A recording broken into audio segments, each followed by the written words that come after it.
A couple of aces have the spotlight today. The lefty Madison Bumgarner goes for the Giants, and he's been lights out for the orange and black. Right-hander Ian Kennedy is off to a slow start for the D-backs, but he's always tough on the Giants. These two aces square off in the rubber match of the series, and it's next.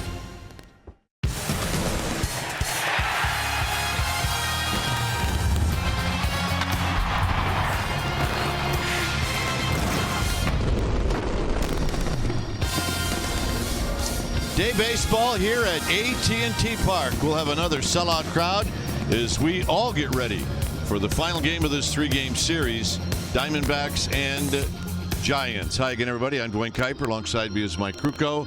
A win today for one of these teams, and they win the series. Of course, the Giants would like to have a terrific homestand with a win.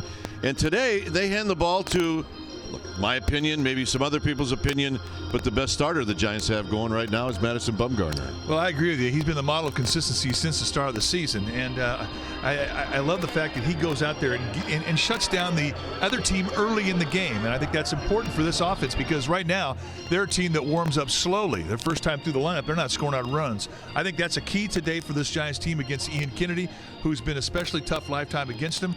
Get on him early. See if they can do it. All right. Gorgeous day for baseball. We'll have some fun. All right, when we come back, it has been a couple of very exciting games for Brandon Belt. He's hot right now. Amy G is going to take a look at that right after this.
in the Box. The Chipotle Chicken Club Combo is back for a limited time at Jack in the Box. Try one today with fries and a drink for just $4.99 plus tax. And by Toyota. Do the math and save at your local Toyota dealer.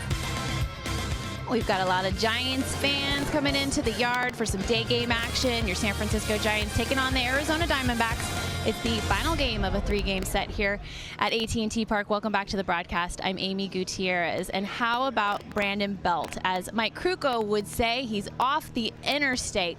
Coming into last night's game, he batted 197, and now he's at 222. 2 big nights for him. Monday night, of course, a walk-off hit, and last night, his first career pinch hit home run. We're going to take a look back at both. It is our AT&T U-verse Rewind this afternoon. Belt into left field. That's a base hit. Here comes Torres. This game is over.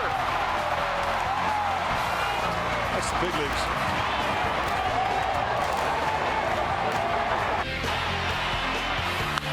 He hits one high. He hits it deep. Out of here. Game time.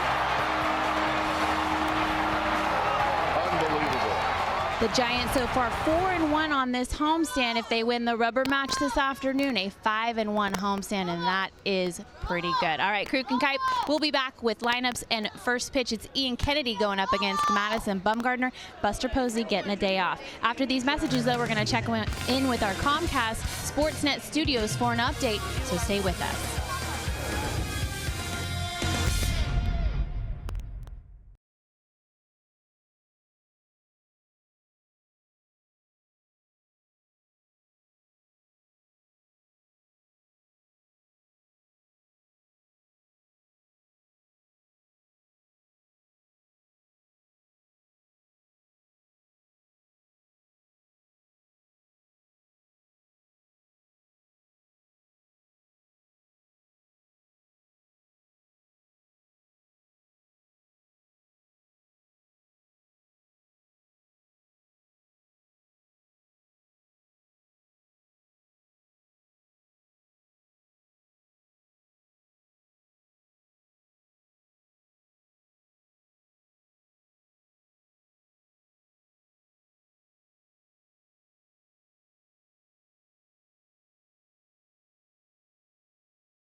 Lots of sunshine for the final game of this series. Our game time weather is presented by the Santa Cruz Beach Boardwalk. The admission-free boardwalk is open this weekend. 62 degrees here at the yard. We have winds at 10 miles per hour. Humidity at 60%. And it is mostly sunny. So Madison Bumgarner will head on out of the dugout. The only interesting note today is it will not be Buster Posey catching Madison Bumgarner. It'll be Guillermo Quiros. Here's the lineup for Kirk Gibson. It'll be Pollock, Prado, and then Goldschmidt. You see the numbers for Goldschmidt. He's lighting it up, but he just lights it up against the Giants all the time. Cody Ross will be the cleanup hitter. Then it's Montero, Marte. Gregorius will hit 7th, Pennington 8th, and Ian Kennedy will pitch and bat 9th. On the hill today for the Giants with the 23-year-old left-hander making his 5th start of the year. And it is Madison Bumgarner, 3-0 with a 2.05 ERA. How about that for a start? 24 base runners and 26 in the 3rd. He has been that good. Low 3/4 release. You're going to see a fastball with natural cut. He'll also two-seam it, throw a slider, a curveball, and now he's throwing a changeup. So he was added a new pitch this year. Lifetime against these Diamondbacks, 3-3 with a 3.78 ERA. Now let's take a look at the defense behind Bumgarner today. Starting in the Giants outfield from left to right. It'll be Blanco, Pagan, and Pence. That's your outfield. Crawford and Sandoval playing on the left side of the infield. Marco Scutero, Brandon Belt back in the lineup. So those two will be on the right side. Guillermo Quiros getting his first start. He'll be in the squad, putting down the signs for this gentleman.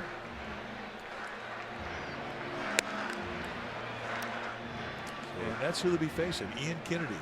So a couple of aces going at each other today.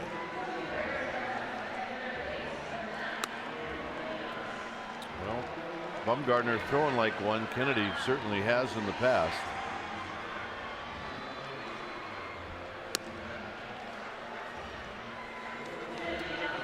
It's Earth Week. 90% of energy used during laundry is just for heating water. To drastically reduce your laundry's footprint and save on bills, turn that dial to cold. Green is universal.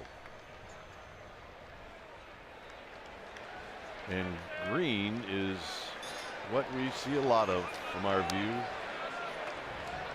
The beautiful grass here at AT&T Park is A.J. Pollock steps in.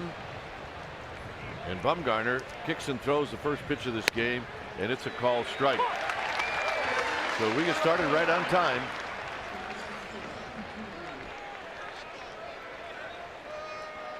First pitch at 12:45. And the 0-1 delivery to Pollock is bounced into the hole. A tough play for Crawford right out of the gate. He makes the play, and Belt picks it. How about you open up the game yesterday with an error, and then you get that play? Well, and I don't know many shortstops can make this play. And remember, Pollock can run. And Brandon Crawford just not going to have a whole lot of time to get rid of this ball. And watch him get to his plant foot and get this throw off. Great exchange. 2 steps into a strike. Yeah, it was a bit low, but hey, nice pick. That's our Exmo, brought to you by your local Toyota dealer. If you think the baseball gods can be kind, think again. They will test you. Strike called to Martin Prado. Prado hitting .239 with 3 home runs, 7 RBIs. With Goldschmidt to follow. And Bumgarner throws high. Tell me a little bit about how you like Quiros behind the plate. I love him. He's quiet, good framer. You can tell he's spent a lot of time in that squat professionally because he is not impressed, just very relaxed, and that's what pitchers like. So Bum and Quiros now trying to get on the same page. Quiros also an excellent blocker and thrower. I mean, he's a treat to watch behind the plate. He really is. It's another one of those fine catchers from Venezuela. There's a bunch of them. Buster Posey with an off day today. I'll bet he finds his way to the field at some point. At some point. Eric Cooper, the plate umpire today, I think he has the lowest strike zone in the major leagues, and the corners are pretty tight. I think by and large he's a hitter's umpire. Get up the middle, and Bumgarner spears it. And throws on to Belt, 2 outs. Goldschmidt hit a long home run off of Matt Cain last night. It looked like this. Now they set up away. The ball comes back in across the plate on the inside corner above the thigh, and he just killed it. Coming into the series, he was the hottest Diamondback, and he has kept up that pace. So he's a guy you have to be careful with right now. He does have a lifetime home run against Bumgarner. He's 2 for 6 against the Giants starter in his career.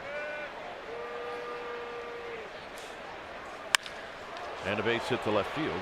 As Bumgarner does, he's not afraid to challenge people. And if you're Bumgarner and the Giants, you're just happy that it stayed the yard. Yeah, that's exactly right. You get a guy with power, and he's that hot. You just hope in his at bat he keeps it in the confines of the ballpark.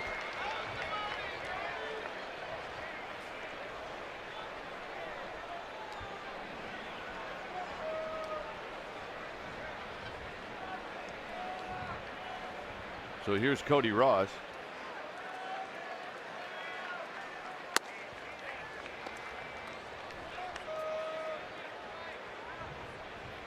So it's 1-0 to Cody Ross. 1 for 3 lifetime against Madison Bumgarner. So not a lot of history between these two. More history being teammates.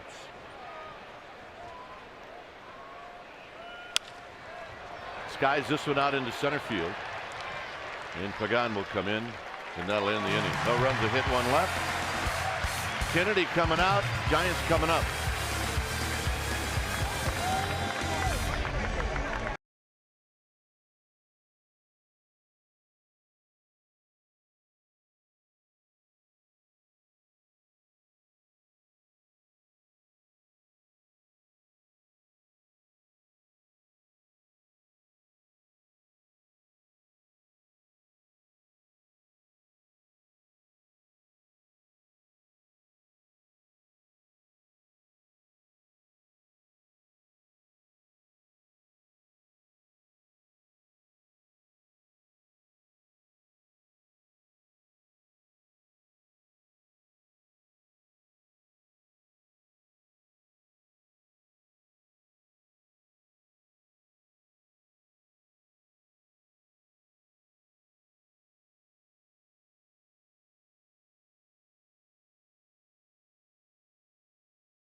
Time for the Giants,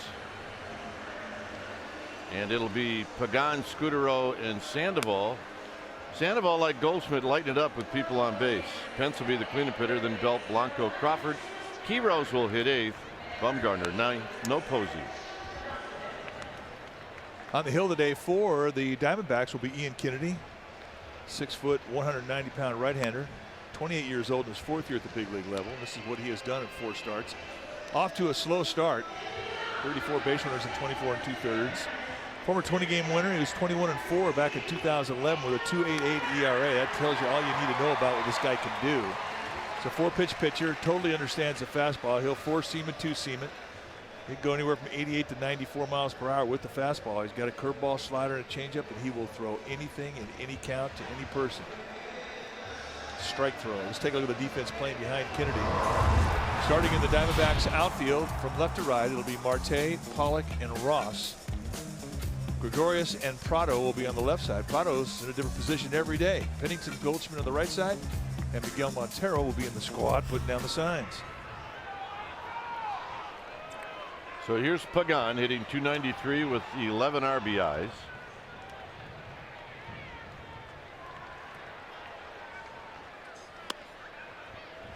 He's 5 for 19 with a double against Ian Kennedy. Lifetime.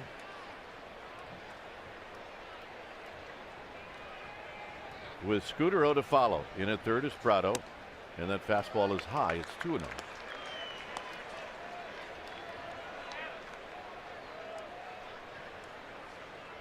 Giants along the rail as they watch Ian Kennedy.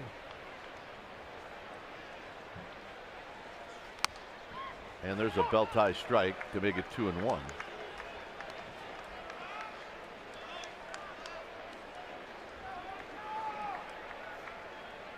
Two young guys that have World Series rings right there.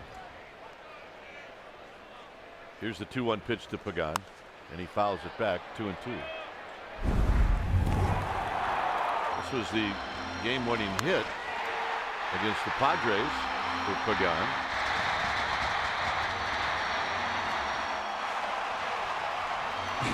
Let the party begin. This team knows how to celebrate. I'll hand that off to him.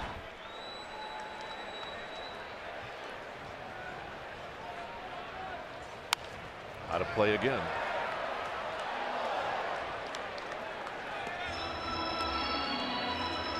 Good weather to come out in a t-shirt or a short sleeve shirt.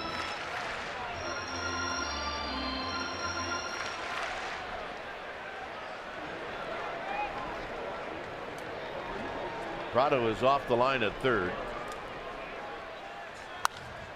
And this may be playable for Prado. One out. How about Prado? One game in the series played left field, one game played second base, today at third base. I mean, how tough mentally do you have to be to do that? Yeah, I mean, you better have a good large bag for all the different gloves you have, because it's not just one glove, you got to have a backup. So there's 6 right there.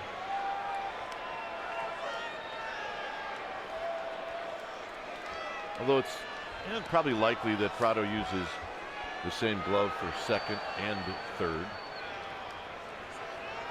That's not a new one there. That's a beauty. Here's Scudero hitting .227.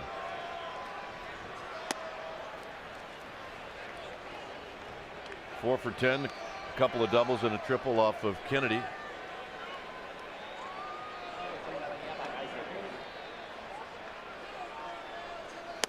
And a strike to Scudero.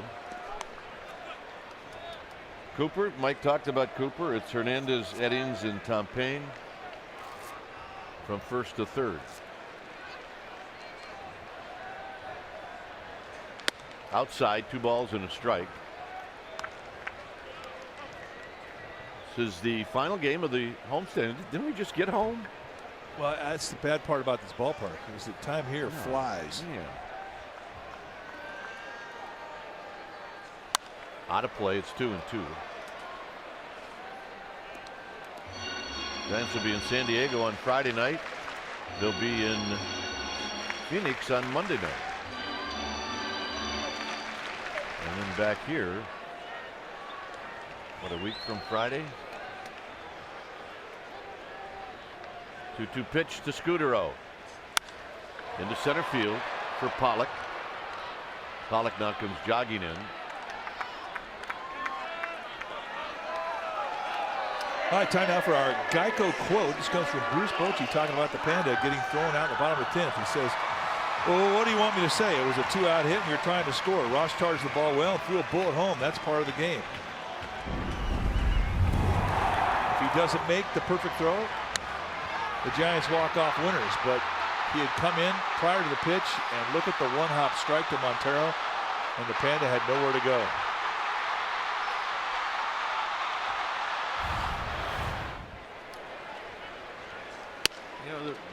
There were some people that asked Bochy about pinch running. I'm trying to think of the fastest man in the world. He doesn't score. Yeah, Usain Bolt does not score on that one. Swing and a foul, nothing in 2. But you couldn't pinch run Sandoval because he was the backup catcher.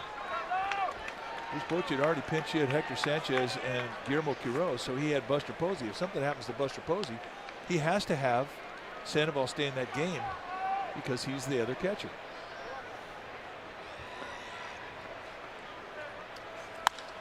Sandoval hits a high drive to right. Ross is back in front of the wall and he puts it away. Save that one for Arizona. 0-0.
Bay Area is brought to you by Big O Tires. Tires, service, straight talk.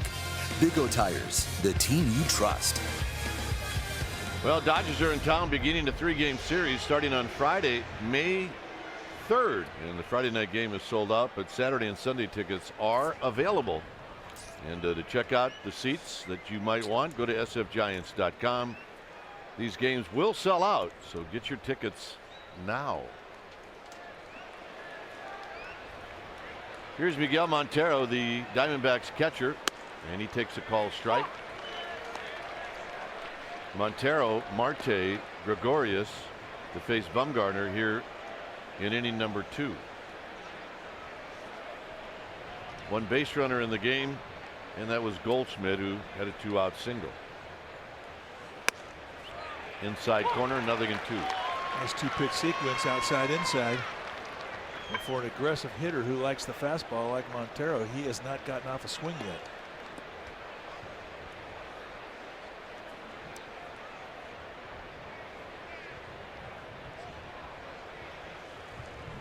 And that pitch is high, probably intended to be right in that spot. There you see the distribution of pitches. Fastball about 45% of the time, and prefers the slider. Changeup is that's big progress. That's 13% of the time. The fact that he's throwing that more than the curveball is very significant. Last year, if he threw 2 in a game, that was a lot. So he is definitely growing with that pitch.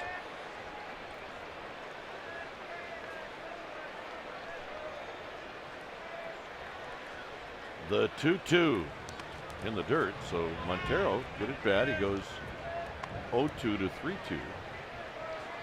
Nice block by Guillermo Quiroz. Watch the chin tuck and the hands drop to the side, and that chest protector becomes a glove, slightly bent over from the head because you've tucked the chin in. That's how you protect yourself. And that is textbook blocking, folks.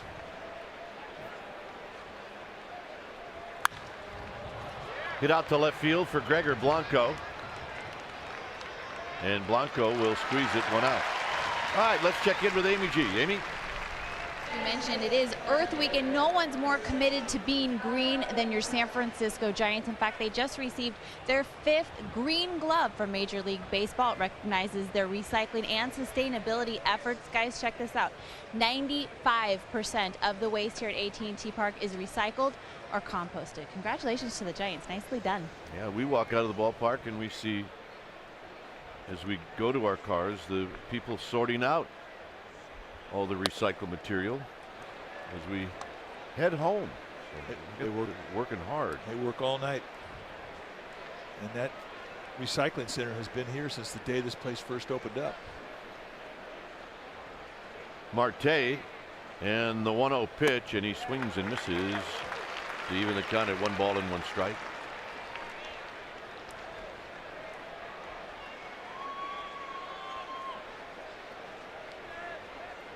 The youngster Gregorius on deck.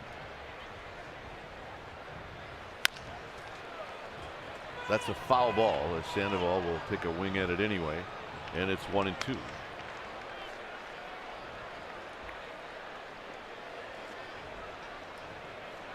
Diamondbacks are 6-5 on the road. They're 4-4 against the West. Giants with the loss last night, only their 2nd loss against the team in the National League West. Overall, they're 9-2.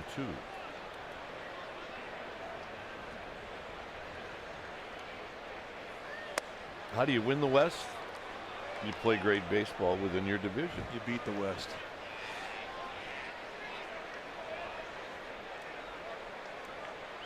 Kirk Gibson, the skipper.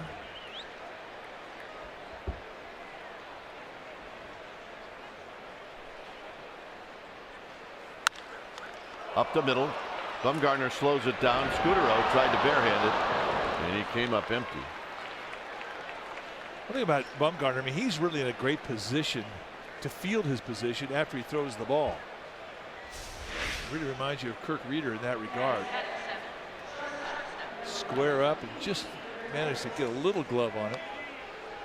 Yeah, he'll probably tell you that maybe he shouldn't have had that one, but yeah, he might tell you he should have had it. Well, if he could get glove on it, I mean, you always feel like you should have it. And Bumgarner, who is, as we mentioned, a very good fielder, he normally makes that play. Here's Gregorius, the shortstop.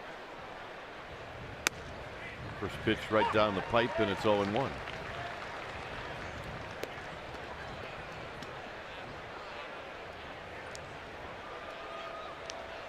No score. We're in the top of the second inning. We're at the corner of 3rd and King here in San Francisco. Swing and a miss, 0-2.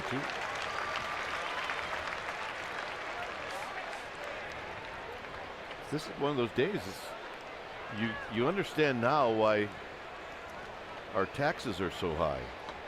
It's because of days like today. Well, it's because you get to breathe the air here. That's the deal. It's not a bad deal.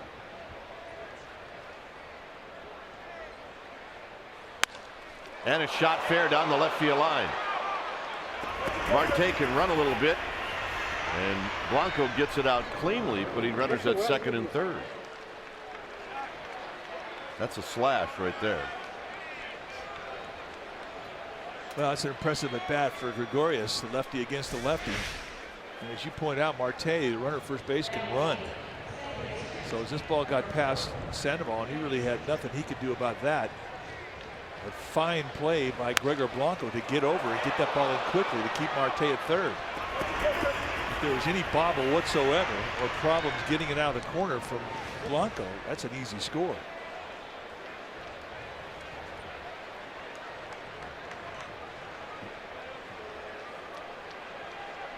Pennington hitting .203. He's got 3 RBIs. And he bounces this one foul. This is a strikeout situation for Bumgarner. Giants trying to stay out of the big inning early in this game. They're setting their middle infielders back. So any ground ball up the middle is Bruce Bochy's going to concede a run to stay out of an inning where they might score a bunch.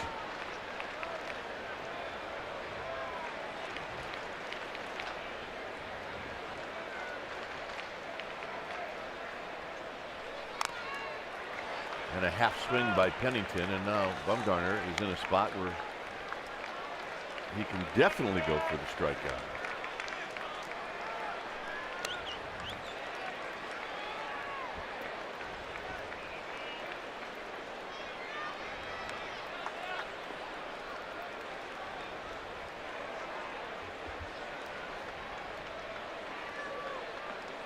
Oh, and 2. Now the infield comes in. And it's high, 1-2. Tried to elevate above the hands. Good pitch here is a back foot slider. Throw a changeup with a little tail that works its way away from Pennington on the outside corner. Bounce a curveball. Lots of options here to try and get the strikeout. Got him. And he goes with a cut fastball that at 89 miles an hour, that thing is unfair. And Bumgarner gets exactly. Watch the elbows break on Pennington's swing. This thing just eats him up. Get a chance to see how much this thing bores in on him. That is big time nastiness right there. And he's not happy about that. A little self-abuse with a smack at the top of the helmet. Well, here's Kennedy. And he's not a bad hitting pitcher either. Giants have had a problem getting the pitchers out this year.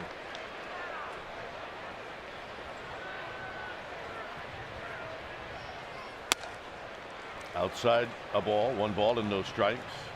0 for 8 on the season for Kennedy. He has had 5 at bats against Bumgarner. He's 1 for 5.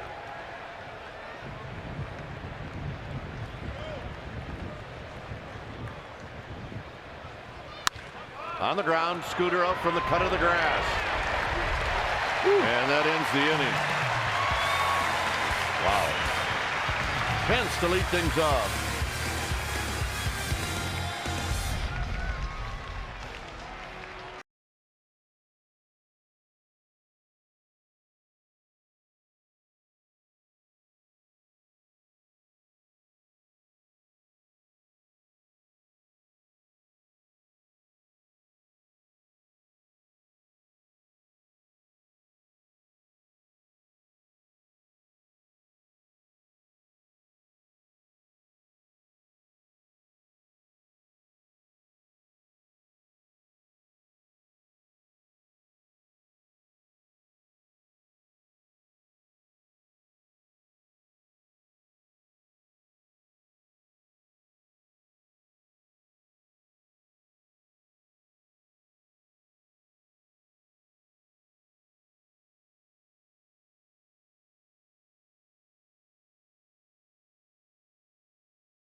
true stories in this date in Giants history.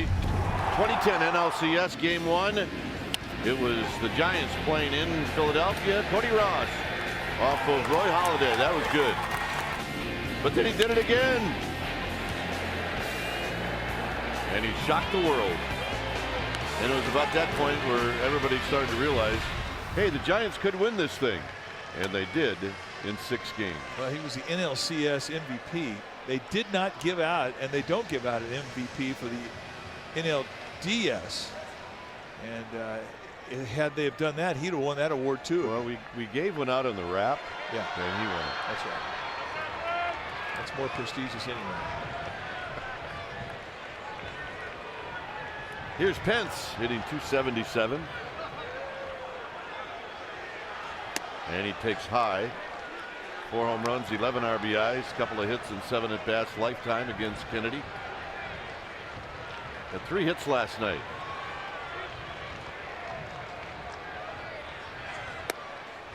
At the knees to even the count.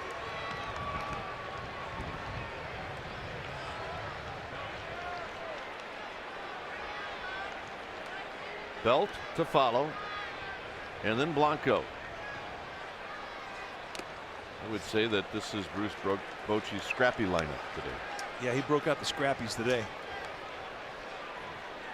And you need a bunch of grinders against a guy like Kennedy because he's not going to make many mistakes out there in the middle of the plate. Mixed speed, mixed location, mixed movement.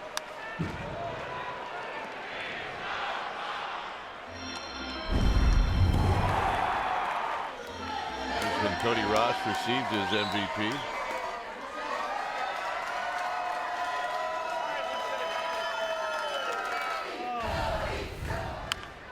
Pence bounces it foul. Got that award from Bill Giles, who used to own the Phillies. In fact, it was Bill Giles that told me that I'm going to San Francisco in a trade back in 1982. We throw a party when we found out. Yeah, worked out good. I remember Jim Davenport. So we got Krukow. Krukow, where's Copper? Copper, where's Krukow? Copper, go bone him over. So Davey, I don't know who you're talking about. Oh, Krukow. Okay, yeah, now I'm in. And Pence takes the walk. Nice at that. Scrappy.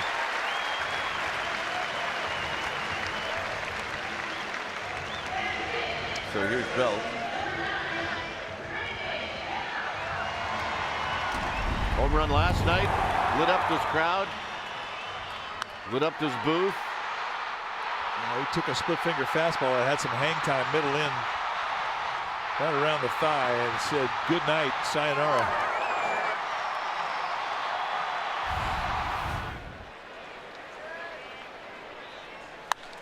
Pops this one up. Playable for Prado. 1 pitch. 1 out. And here's Gregor Blanco. Blanco hitting .269. Hasn't started. A couple of lefties out on the hill. So this is his first start in this series.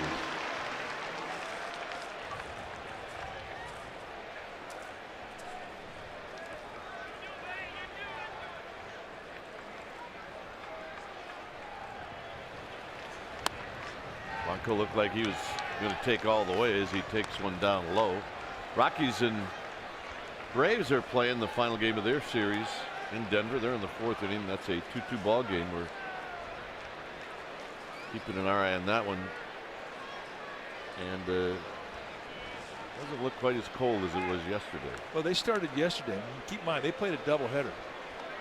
First game they started, the first pitch, 23 degrees. Broke a record.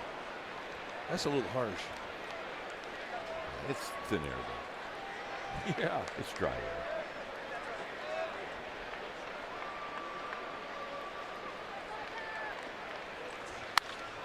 Drive to right. Foul. Over the water. Uh-oh, this guy going backwards. Backwards never wins. Uh-oh, oh, that's a violation. It's a hand violation. cannot push the other guy's order. Oh, wait.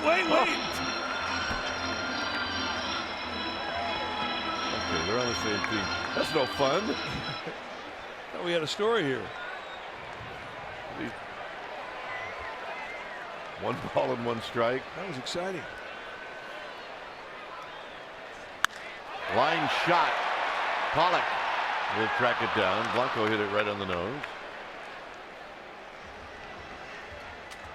Well, speaking of Denver, there's another Bay Area team taking on another Denver team. That's right, Warriors Nuggets NBA playoffs game 3. That's Friday, 7:30.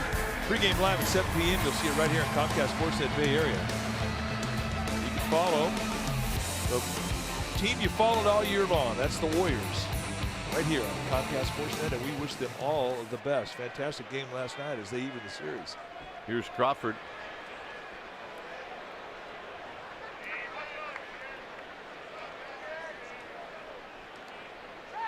So we all like to play weatherman once in a while, right? Sure. So do you think if it was 23 degrees in Denver and 23 degrees in Chicago, which would be colder? Chicago would be a lot colder. Crawford, good swing and a foul back.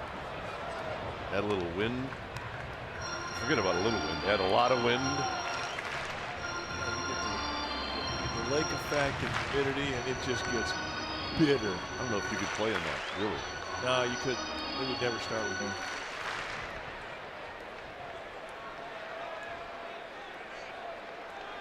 Pence with the leadoff walk. He's at first with 2 outs. I'll tell you what, he's taking some healthy hacks, and it's 0-2. Yeah, we got wind. Well, the Oracle broke out the 72-footers today as they prepare for America's Cup later on in August. If you want to see something absolutely magnificent, these things when they race, they're just beautiful.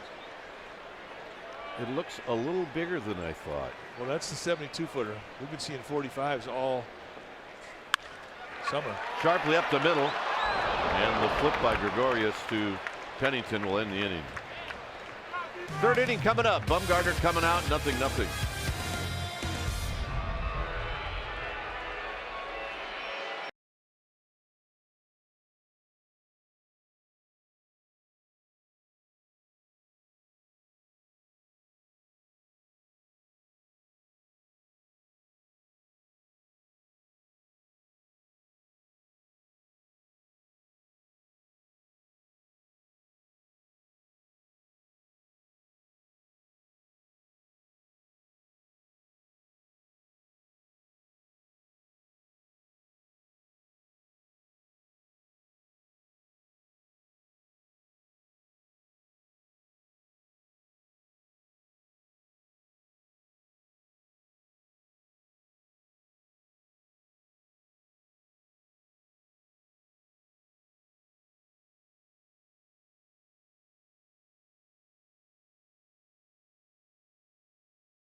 Is brought to you by Provident Credit Union Super Reward Checking, a checking account that pays you. Well, fans, Tuesday, May 7th is Off the Cove at AT&T Park. Your special event package includes a ticket to the game against the Phillies, access to the pregame food truck festival, and a 2012 World Series t-shirt. For tickets, call 415-972-2298 or go to sfgiants.com/special events. All right. Off the Cove. Here's A.J. Pollock. Pollock bounced out to Crawford, who made a nice play to lead off the ball game. Here he takes a strike.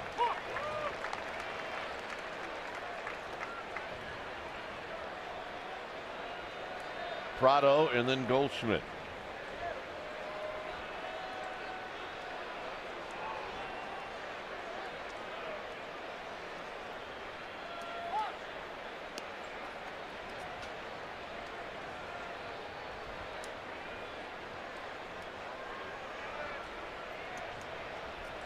Sandoval is in at third. Pretty good pitch called the ball. 1 ball and 1 strike. That definitely caught the attention of Madison Bumgarner. Took a little mini lap because he thought he had that strike.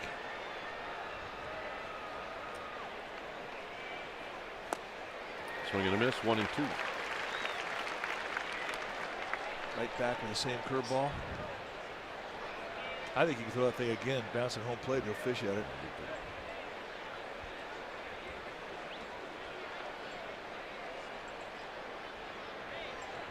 Now Sandoval relaxes and he's deeper at third. And he got him. Changeup and a pearl.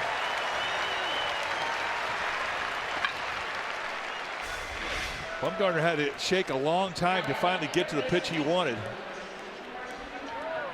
Well, you know, that's good, Nut. Key Rose. See the circle grip right out there in the fingertips. And Pollock got locked up. Bumgarner, he sees what Bumgarner likes to do. Hey, the more innings he catches Bumgarner, the quicker these two will get on the same page. Hey, the Gamer Babes from Napa Valley are here. They're about 275 strong now. That's a strike and it's 0-1.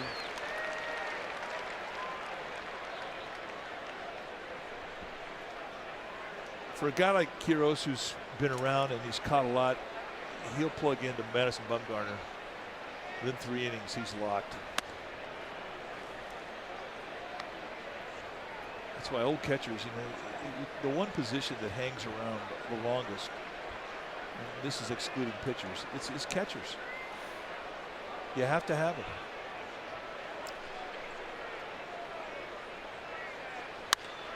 It wasn't unusual to see a 35-year-old former major league catcher end up in AA or AAA catching the young kids. Yeah. And we used to see it all the time. We had one in AA, Joe Askew. Joe Askew was an all-star as a major leaguer. He's catching young kids in AA.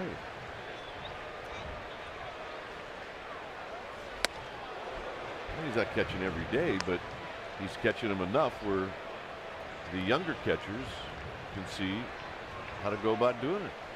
Yeah, they help the pitchers and they'll help the young prospect catcher coming up.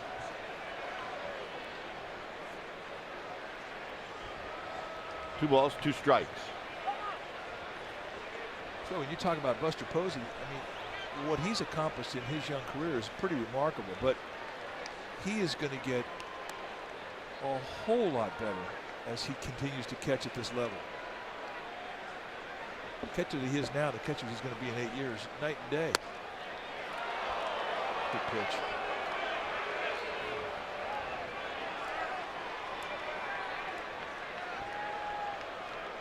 That's what we talk about the corners with Eric Cooper's strike zone there. Sometimes you think there are no corners.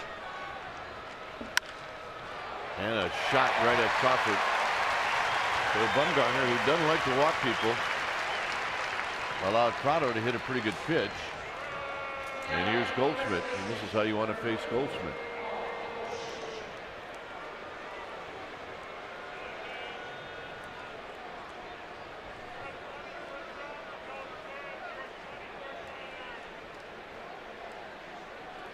That point you make is a big one.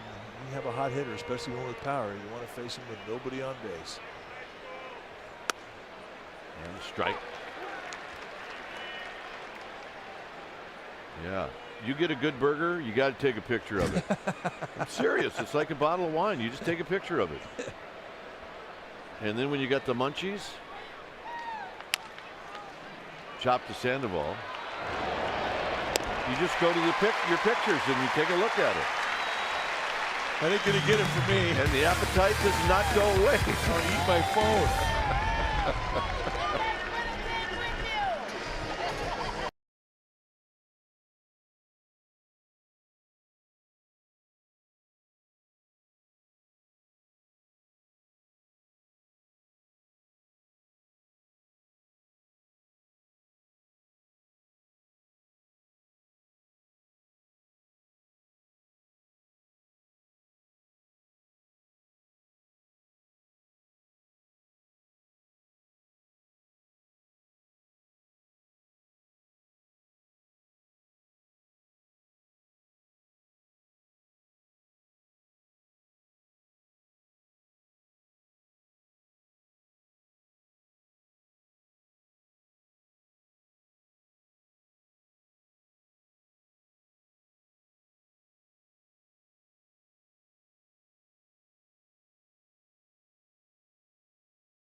And it's pretty amazing how small the baseball world really is. Eric Chavez, now with the Diamondbacks, actually played with Barry Zito and Marco Scutaro for 3 seasons with the Oakland A's. I talked to all of them today. They're still all really good friends. In fact, Eric went to breakfast with Barry yesterday. Eric also said Marco Scutaro was one of his favorite teammates, and that was the response from Marco when I asked him about Eric. Marco said that Eric was just a really quiet leader. He didn't say a lot, but when he said something, everyone listened. All 3 of them have been through their own struggles in the game, and they've all supported each other through the whole thing, and it's nice to see them all doing really well. Dwayne? Thanks, Amy. A little bloop down the right field line, and this is well, he called it a foul ball, but everybody's running. Everybody in the section of stands down there by where this thing hit, they were all saying it was fair. You know what, Mike? Let's look at it first. Oh, that's close. That is close. Wow.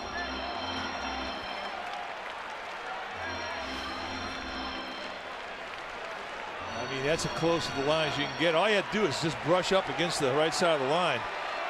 He's Bochy going to go out there and make his opinion felt. And first base umpire Angel Hernandez, who's the crew chief, is going to say, I was out there, I saw it.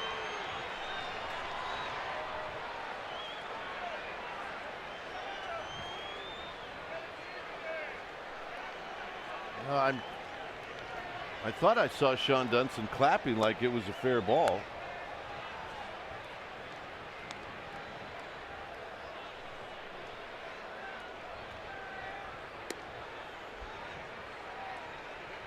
Hit right on the cut of the grass. There's really not much you can argue when a guy says, hey, I was down the line and I absolutely 100% saw it. But it definitely cost Quiroz a double. And it got right in this area there. I don't think it did hit. It's not chalk, it's painted on. So you're not going to see anything fly normally.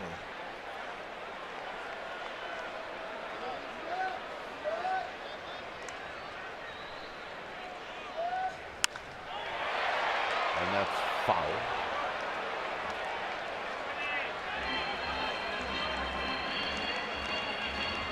Bethel Doyle is going to get there eventually.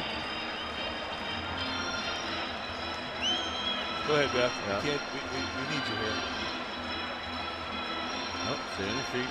That's right. We're good. Job well done. Beth, a former nurse, retired.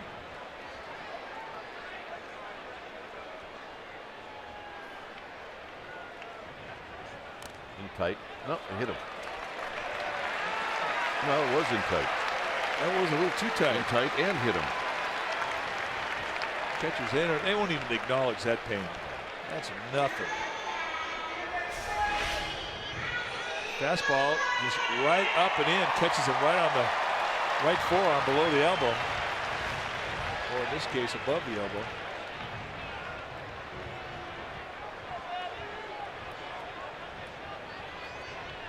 So here's Bumgarner. He can bunt, he can hit. We'll see what Bruce Bochy wants him to do. And he lays down a good bunt, and Kennedy thought about it. And I think he probably regrets not throwing it to second because he had a shot. That's a break. Carros is a catcher. He didn't run very well. Kennedy gets off that mound well. Feet in position to throw to second. He had him.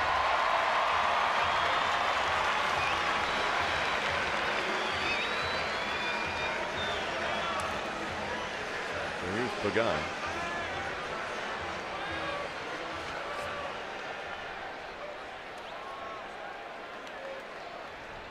Pagan on a 3-2 pitch popped out to Martin Prado in foul territory.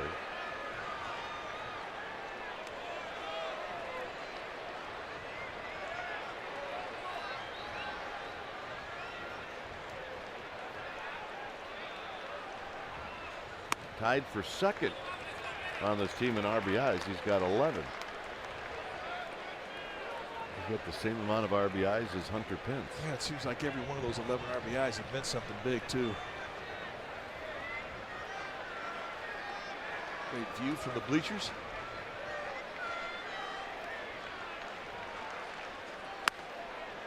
Two 2-0.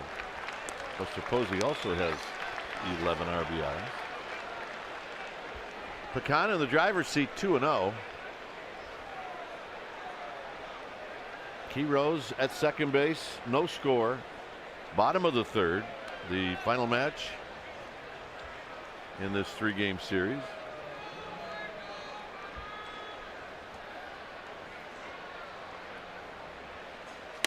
In tight.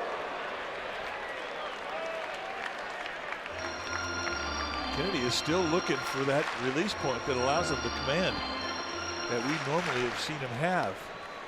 Normally his control is impeccable. Today it's been a little sloppy.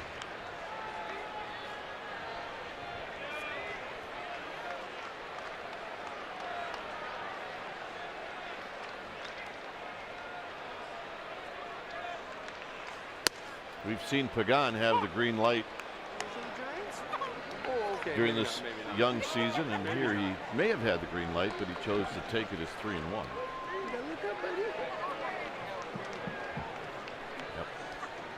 Little one has found a friend in baseball. Different than my partner during the game. Hey, thank you. Gotta have it in my hand. Didn't say it was a bad thing. Pagan pops it up. This could be a tough play for somebody, and it's going to be Marte who hangs on, and then Carros just gets back. It's a nice play by Marte.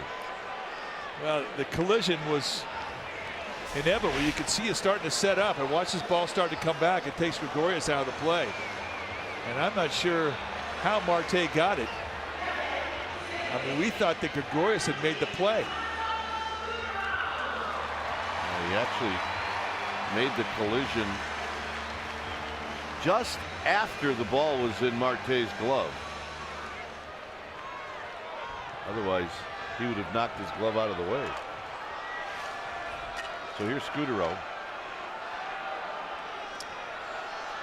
This is the situation last year, the last 2 months of the season, into the playoffs. It was almost automatic with Scudero. This guy grew up preschool to be here. I want to party with that guy.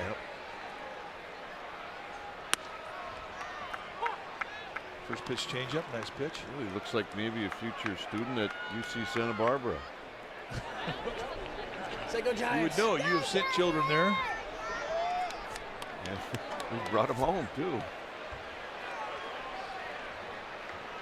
0-1 to Scudero.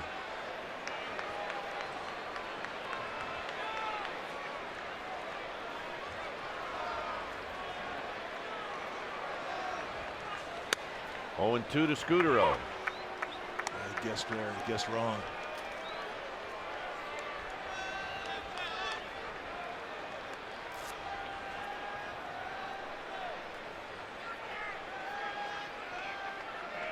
Sandoval is on deck.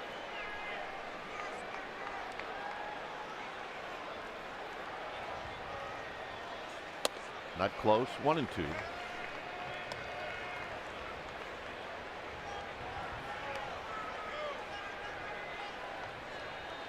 Just about the normal winds you see here in April. I think the month of April, the winds here are different than any other time during the regular season.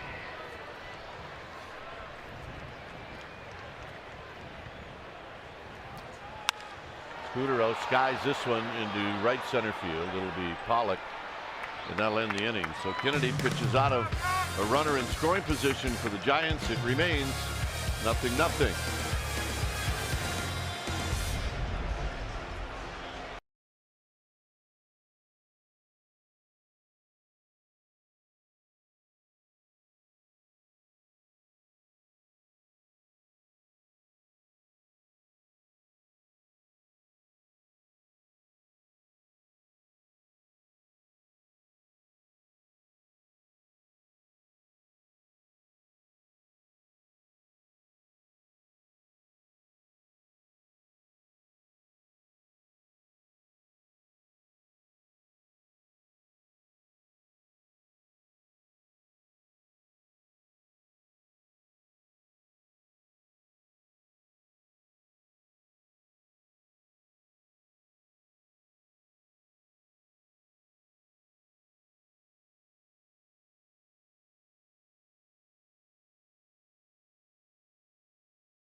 You can tweet your answer to CSN Giants. The question today: name the 4 managers to win the World Series in their rookie season.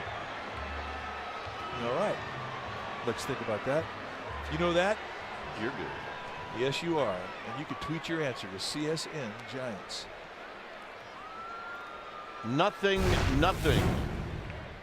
As we head to inning number 4, as Cody Ross will lead things off. Ross, Montero, Marte. Bumgarner has allowed 3 hits. Ross hit a fly ball to Angel Pagan to end the first inning.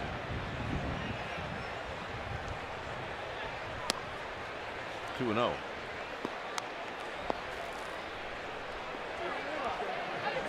Hey, we want to say happy birthday, 50th birthday to Tony Sanguinbini. Sandoval, a long throw, and Belt will dig it out at a nice play. And that was for you, Doc Tony. Dr. Sanguinbini is one of the Giants' physicians. And we're going to make this our 4th right choice just for Doc Sag right here. Little 2-hopper, got to come in, catch the 3rd hop, and off the right foot, go right across. Another dig out of the dirt for Belt, who's making some very good defensive plays, picking up his infielders today. Another look at our 4th right choice and another wish of a happy birthday to Doc Sag. Yeah, I think that's wrong. I think he turned 50 about 10 years ago. Did I say 50? I meant 60th That's what I'm birthday. talking about. Here's Montero outside, 1 ball and no strikes. Now watch him come off the right foot and unload, avoid the base. Avoid the bag. What's going on there? Giants do have some great team doctors, and Dr. Tone's one of them. And Dave Greshner, our Giants head trainer, allows us to know these great physicians, and they really are special. Hit out into center field for Pagan. 2 outs. Yep, there's no place like home.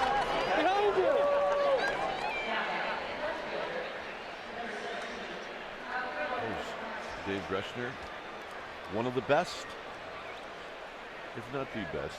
We're biased, of course. Yeah, he's good.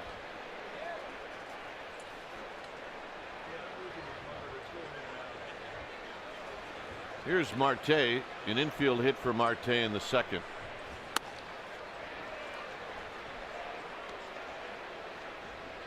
Marte hit a ball off of Bumgarner's glove. It rolled out to Scudero, who tried to barehand it. He could not, thus the infield hit. Pops this one up. He rose over, out of play, and hit a fan right in the hands. And he's totally dejected. And he even gets a hug. I think he held it long enough. He's got his lucky orange shirt on. He's got his game face. He was going to make a play. There's only one thing missing on that outfit. A glove. He should have had the little kid sitting next to him catch it, because he brought his glove. 1-2. Just take a look at the effort. I got it. I got it. It hit him in a bad spot. You know, it almost hit him in the nose.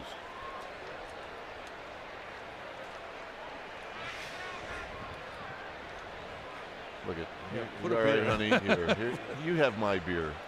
You need it. Keep it cold. 1 ball, 2 strikes.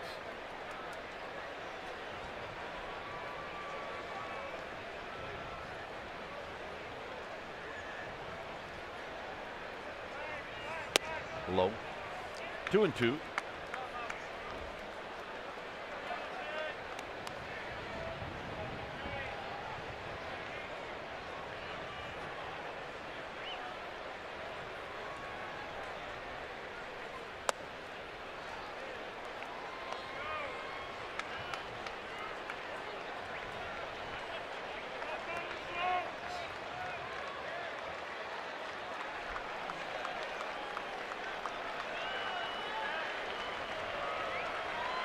Three balls and 2 strikes. Another play for Sandoval. He got a big hop, and he throws a high strike to Belt. It'll be the beat coming up for the Giants. Sandoval, Pence, Belt. 0-0.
The 4 managers to win the World Series in their rookie season.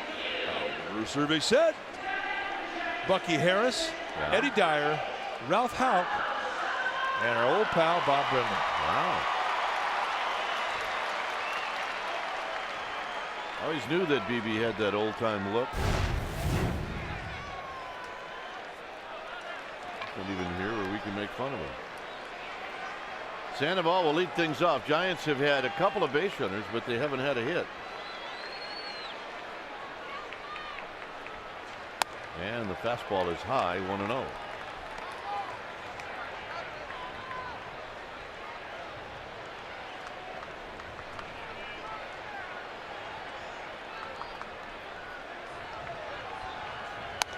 High again. Diamondbacks like to pitch him there. Well, I think they have defined him as a low ball hitter. Is that a gamer, babe? Oh yeah, you can tell. Born to be a babe. 2-0 pitch to Sandoval. On the ground, Goldschmidt. Good hands down there for Goldschmidt. 1 out. That was not an easy pick.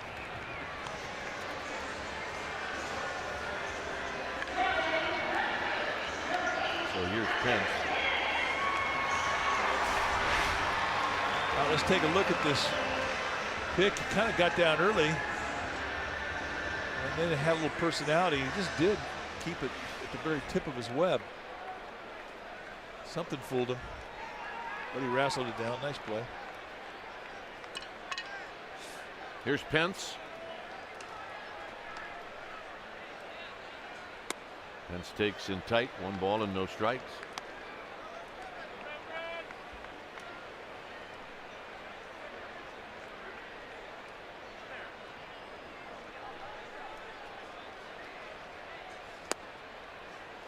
And that time Kennedy gets the call. That's the low strike we're talking about with Eric Cooper. I think you see more of those of him than any other umpire. It could go lower than that.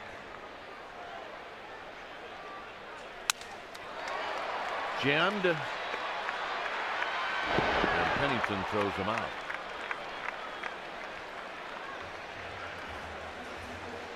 You had him timed the other day from the right side. He was 4 flat to first base, which is remarkable speed, especially for a guy his size. And we told him about it, and he looks at us, and in all sincerity, he said, "Is that good?" Yeah, that's good. We don't see many of the fast guys from the left side going 4 flat. Here's Belt. Belt with a foul off the backstop as it comes back. He picks it with one of those big flippers.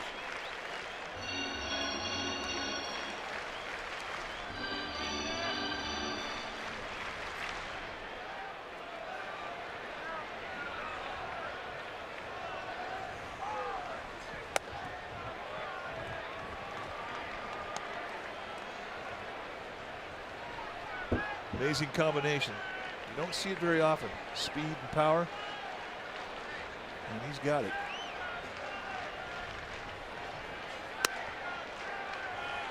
Two and one.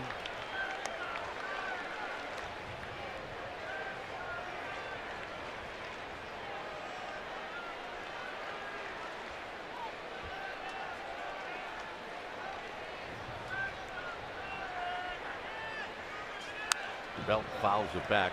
It's now 2 and 2. All right, 3 generations. And they're going to be eliminated. All right, we'll eliminate you.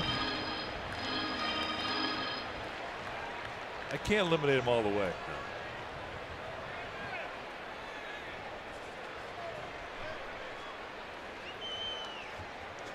Two balls, 2 strikes. And now Belt steps out.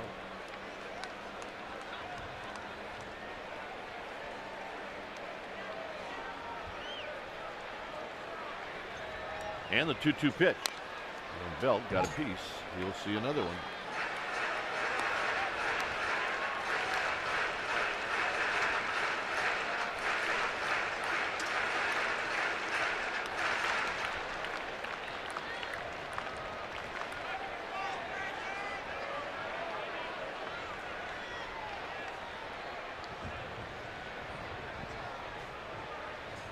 Belt foul down the right field line.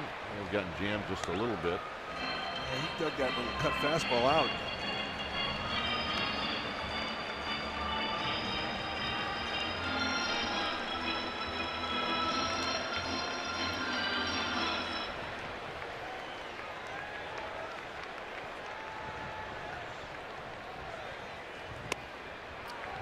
3-2.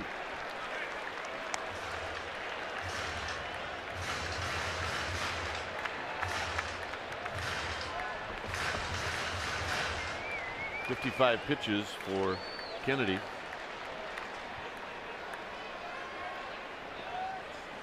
And Belt fouls another one back. See, he is getting off better swings, that's for sure. Yeah, he really seems to have more confidence just getting in the box than we saw 3 or 4 days ago, too. Now, let's take a look at the catch from this fan in the upper tank. Yeah. Talent. Yeah. It's everywhere. And Bell will take the walk. Giants have had 3 base runners against Ian Kennedy. 2 by walk, 1 by hit batsman. They're still looking for their first hit.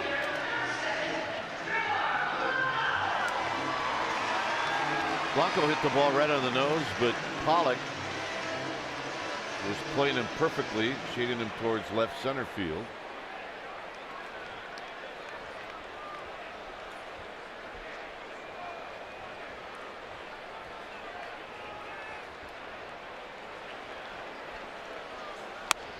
Inside corner, and it's 0-1. The guy who's had the best at bats against Kennedy is in the box right now. Yes, he is. I mean, his swings in his last at bat, he hit one in the cove, foul, hit a scorcher out to center. So he's seen him well.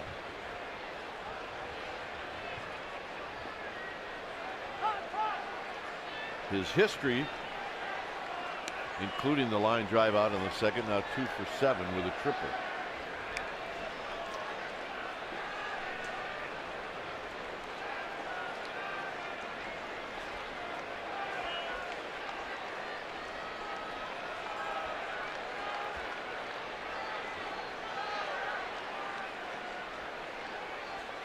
Swing, I'm going to miss. Another than 2. Good changeup.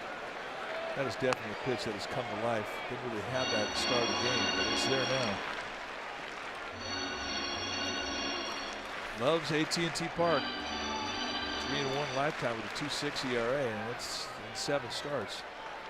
He has been the model of consistency.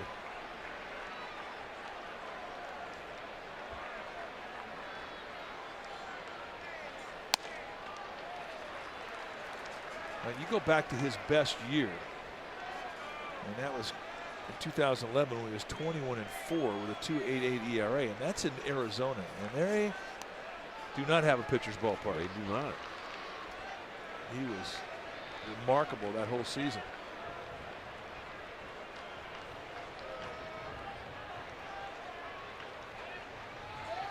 And Blanco out on strikes to end the inning. The first strikeout for Kennedy. 5th inning coming up. 0-0.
still no score, and fans may recognize the first-year first base coach for the Arizona Diamondbacks.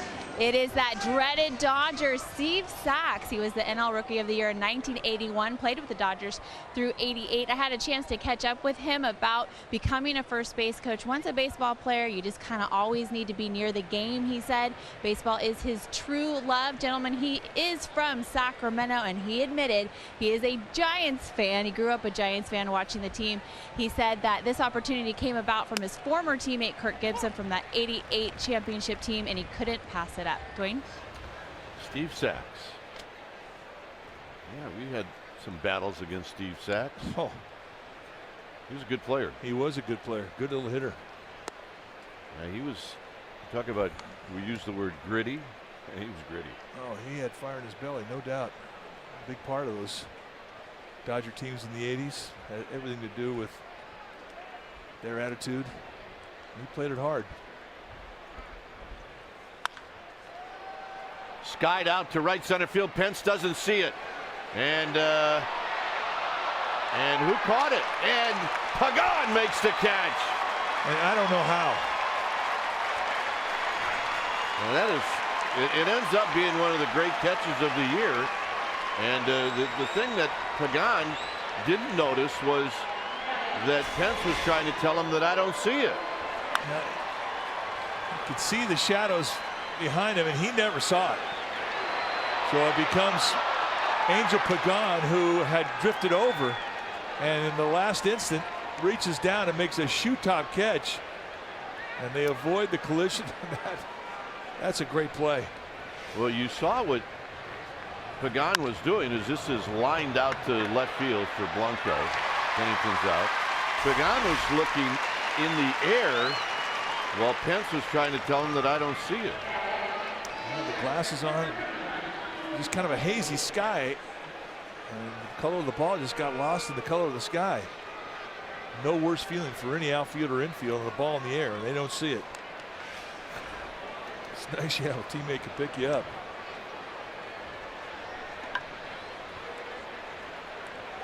Here's Kennedy. Kennedy takes a strike.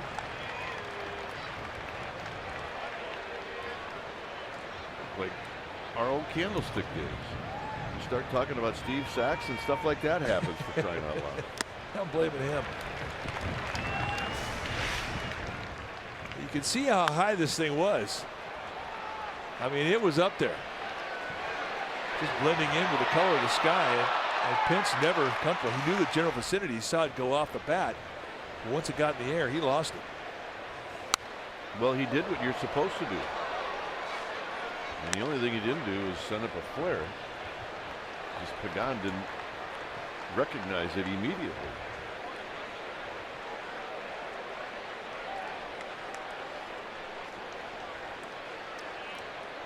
It was 0-2 to Kennedy, who bounced out to Scudero.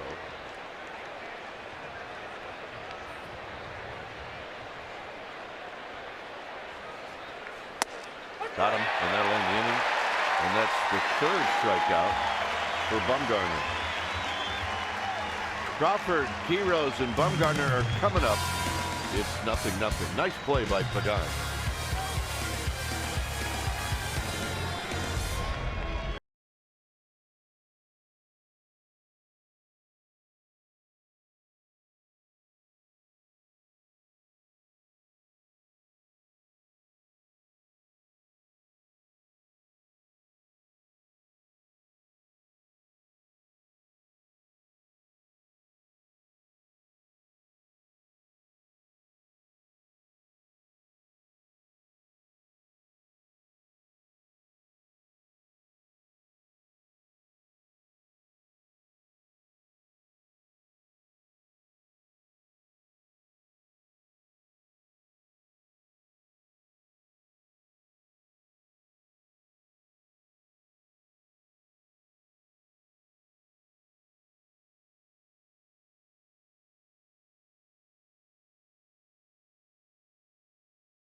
Monday, May 6th is Japanese Heritage Night as the Giants begin a 3-game series with the Phillies. Your special event package will include a ticket to the game in one of the Japanese Heritage sections, access to the pregame Japanese sake tasting festival, and a limited edition cultural scarf. So for tickets, call 415-972-2298 or go to sfgiants.com/special events. This event is going to sell out, so you need to get your tickets early. Always a huge hit, and it's always a great night. Crawford, Quiroz, Bumgarner facing Kennedy. 2 walks and a strikeout. Giants have not had a hit. No balls and 1 strike. Boy, that changeup has really become a great pitch. The Giants aren't even fouling it off.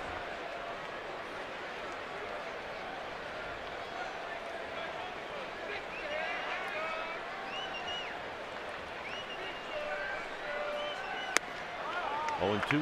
Backed it up. Changeup. Now, I think that's the sign. When you know you have a good changeup, we're talking swing and miss changeup, and you can throw it twice in a row to a guy, and both times he swings through it, that's a good changeup. That's Jason Schmidt-like. That it is.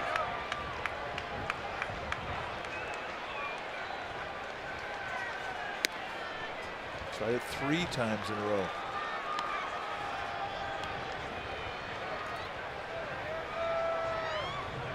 Fastballs, changeups, 80% of what he's been throwing today. Actually, more than that. Almost 90. Crawford's got the first hit. He will hit the bag hard in a wide turn. And he leads off.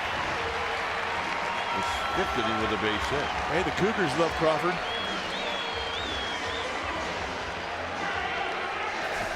That's a fun group. 4th changeup in a row.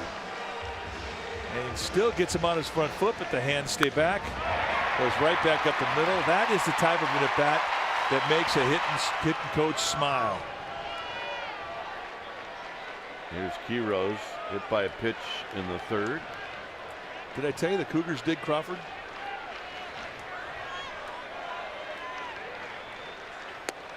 Low, 1 ball and no strikes. There you go. Big fans.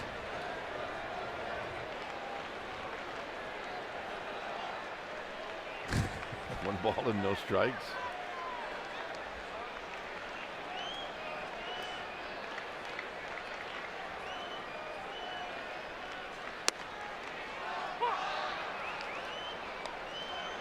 Quiroz not too happy about that He's not. changeup called on the outside corner. And he's been sitting back there catching Bumgarner and not getting this pitch. Well, it does frustrate you, especially a catcher who knows the zone.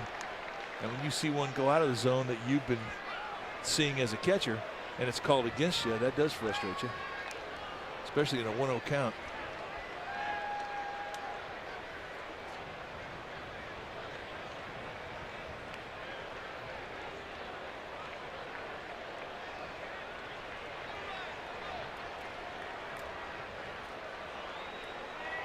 So it's 1-1. Guillermo Quiroz, 1-2.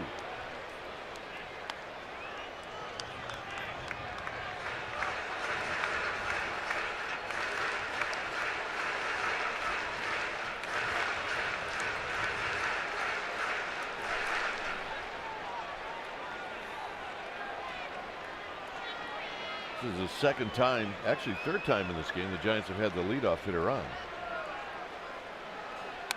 Check swing foul. Yeah, we all thought Quiroz had a hit in the 3rd when he did this. We've seen some chalk shots in this homestand, but none by the Giants. Yeah, Bruce Bochy went out there and talked it over with Angel Hernandez, the first base umpire, who called it to no avail. Got him. Changeup. So here's Bumgarner. Bumgarner a sacrifice bunt in the 3rd. We'll see if he's asked to do it again. here in the fifth.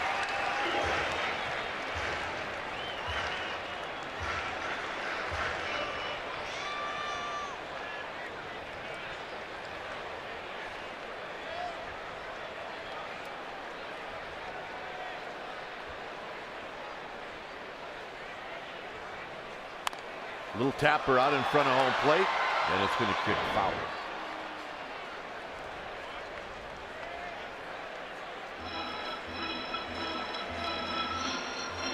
That was not one of those bluff a bunt, pull the bat back, and take a half swing. That was a Bumgarner full swing. Well, he got all the way down to first base, and first base umpire Sean Dunston, who's filling in for Roberto Kelly, gave him a nice pat in the back, a little pep talk.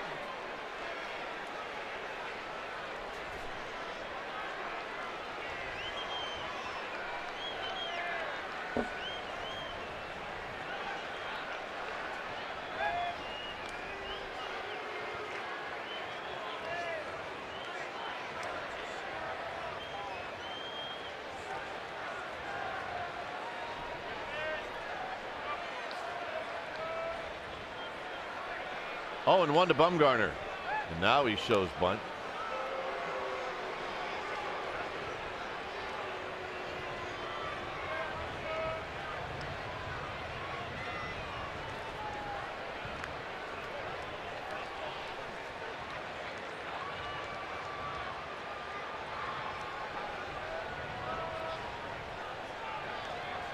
Bumgarner's bunt. This time Kennedy will go to second. They get one there. And the throw to first is not in time. Ooh, they almost pulled it off. Kennedy was not going to let it happen again. Back in the third inning, the last time Bumgarner bunted, pretty similar location. Here, there was no hesitation, and that's the key. You can't hesitate. And I'm impressed with what Gregorius did, getting off a throw. I don't know how. And they almost got the back in with Bumgarner. So here's Pagan.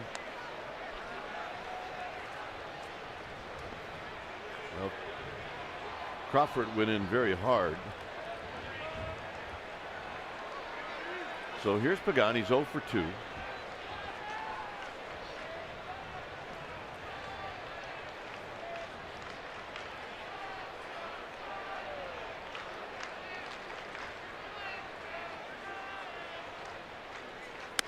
Outside to Pagan. That game in Colorado, Atlanta leading 5-3. That game is in the 7th. St. Louis already today beat Steven Strasburg and the Nationals 4-2.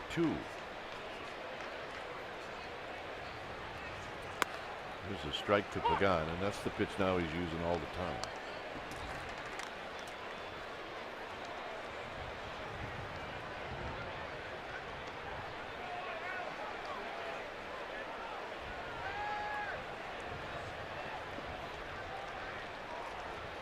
One ball and one strike.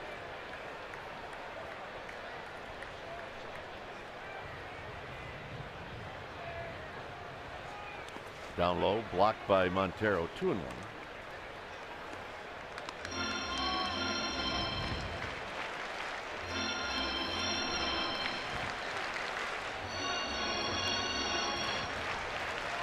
Kennedy now with 75 pitches.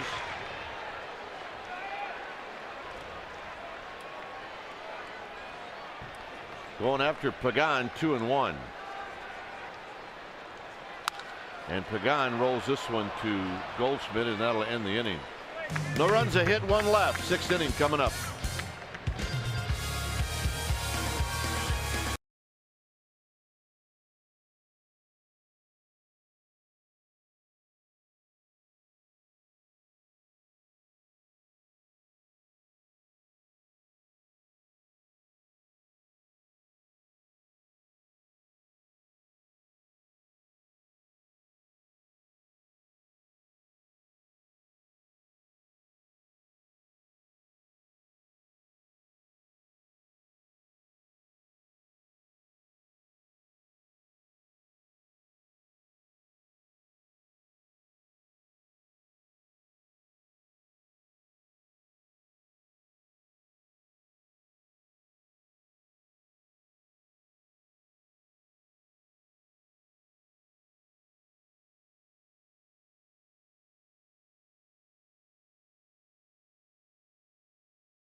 At it again.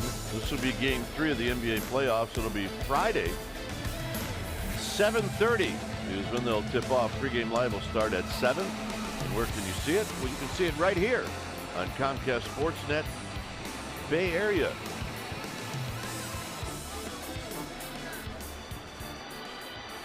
Like to see celebrities out here. See the gentleman on your left, Steve Bono, the former quarterback with the San Francisco 49ers and some other teams. Here's A.J. Pollock. He bunts it foul. We had a chance to spend some time with Steve during the celebrity shootout the Tuesday before the AT&T, as he was on that 49ers golf squad. Nice guy. Nice guy, good golfer. And a good fan. A good baseball fan. Well, if you can get him off the texting, let's go, Bono. I asked him, I said, given a choice on a Sunday afternoon in September to go to a Niners game or Giants game, where would you go? He said, oh, that's easy, Giants game.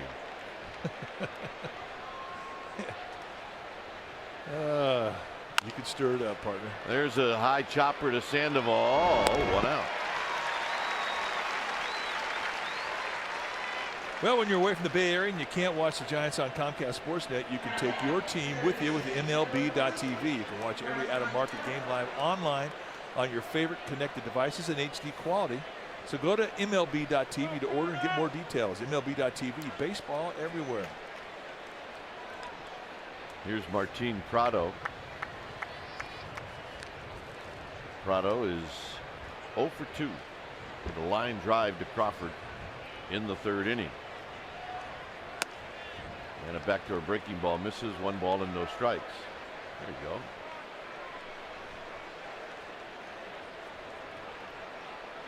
Mr. San Francisco.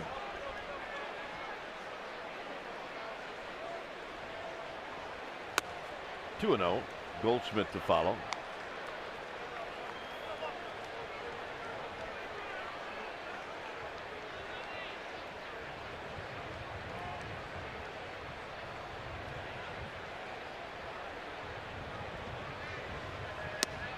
And Bumgarner comes in at the knees. 2 balls and 1 strike. When he's missed out of the strike zone, he's been right next to it.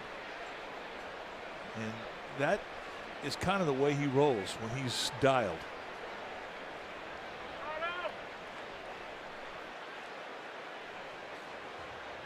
Dart thrower with all his pitches.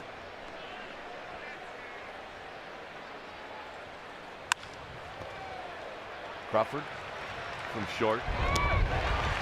Goldschmidt coming up. That's a vendor here at the ballpark.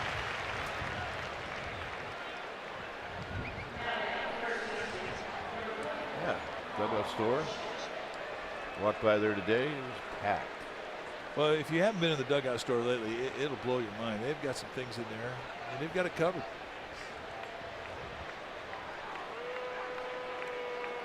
We were in the other day, and every year it changes. They do a fantastic job. There's now 9 dugout stores. Inside to Goldschmidt. But you always see Giants fans with their colors here. But on this next road trip, when the Giants go to San Diego and Arizona, we are going to see tons of orange and black. That's the newest dugout store you just saw there in 2nd and King. Yep. Just go into any one of those 2 stores and ask for the Giants dugout store manager, Scott Wickersham, and he'll give you about a 7-second hug. And mean it.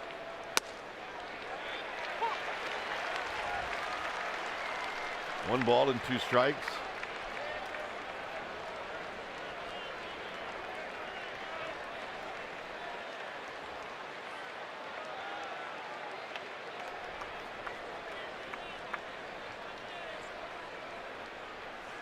Got him. Giants have some of their best hitters coming up. I want to get that. It'll be Scooter, Sandoval, and Pence.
6. Still no score, but we do have a new Hum BB ready for fans at csnberry.com. This time it's Brandon Crawford's turn. He is on pace, according to Bruce Bochy, to play 150 games this season. I talked to him about when he's able to get a rest. And of course, we have a little bit of fun with Brandon Belt. Find out what he has to say, csnberry.com. Hum BB. Dwayne? All right, Amy. Scudero will lead things off. Then it'll be Sandoval and then Pence. And it's high. Scudero bluffing a bunt, getting his fellow countryman Martin Prado's attention down at third. 1 ball and no strikes.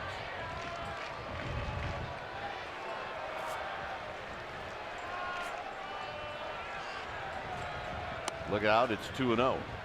Back with a changeup. We have a baseball that is just kind of hanging out. That's not good. No.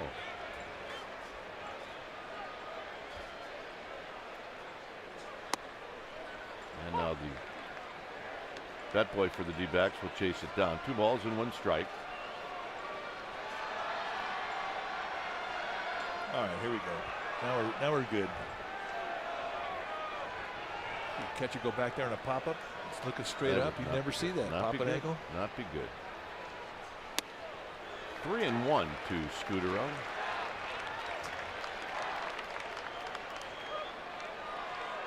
The Panda to follow.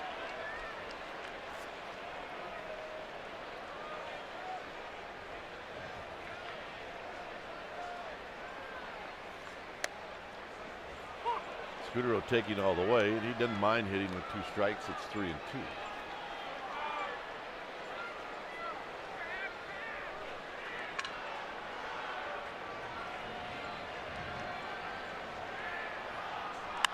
And the payoff is lined in the left field. That'll be a 2-bagger.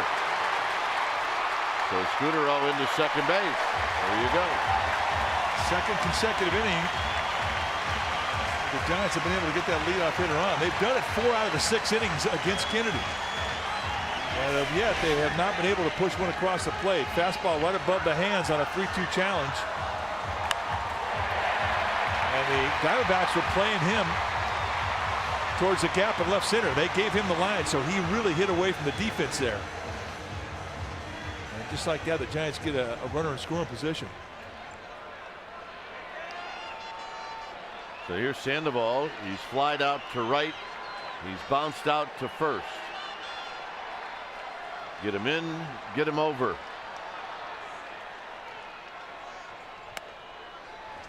A high fastball, which is not unusual to Sandoval from these D-backs. It's 1 ball and no strikes.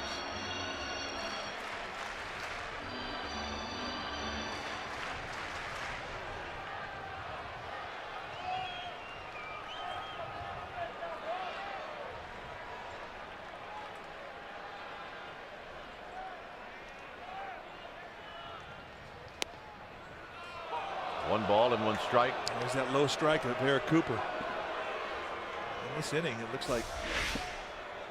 I'm going to take a look at what this pitch was. I mean, that is a pitcher strike. Thank you very much. And you hate to lose count leverage on a pitch called like that in a 1-0 count. And the difference between 2-0 and 1-1 for a lot of guys is monumental, but for Sandoval, not that much. He's going to hack no matter what the count. 3 pitches, 3 fastballs. And they elevated that last pitch by design. That was right to the scout report.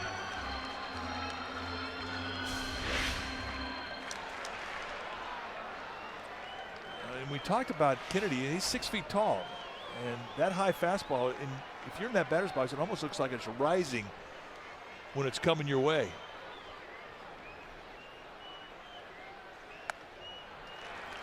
Again, 4 pitches, 4 fastballs, and then he tried the riser.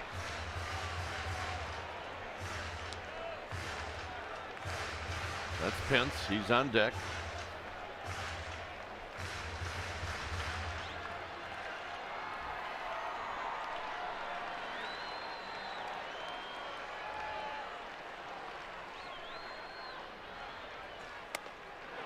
Well, I tell you what, it's taken every ounce of strength that Sandoval's got not to to get after it. It's now 3-2. No, you're right.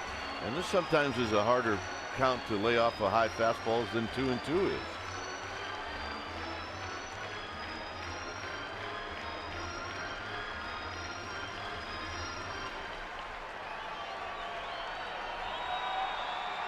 Three balls, 2 strikes.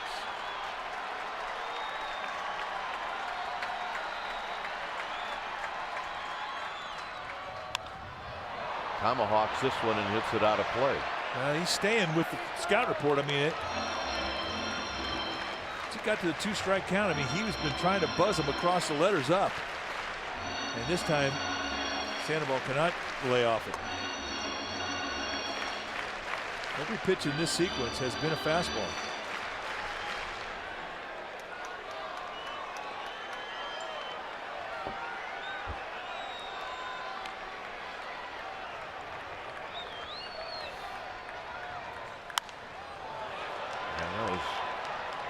A bit more hittable, and Sandoval fouls it out of play. Yeah, he's been late on him. I think when a guy has a split going, a changeup going, well, actually it's kind of a hybrid. Bob Brenly was talking about the changeup of Kennedy. It's a circle change grip, but he grips it between his middle finger and his ring finger. So Brenly called it a hybrid, not like any grip we've ever seen before. But he hasn't thrown one of those to Sandoval in this sequence. And he got Sandoval off balance. And Gregorius is going to put it away. And there was the off-speed pitch.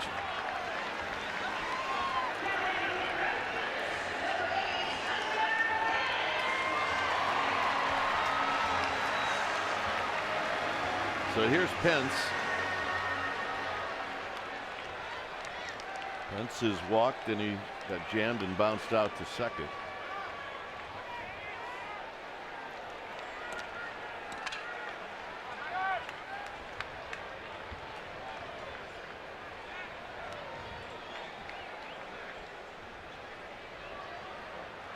Pence 0 for 1. He drew a walk in his first at bat.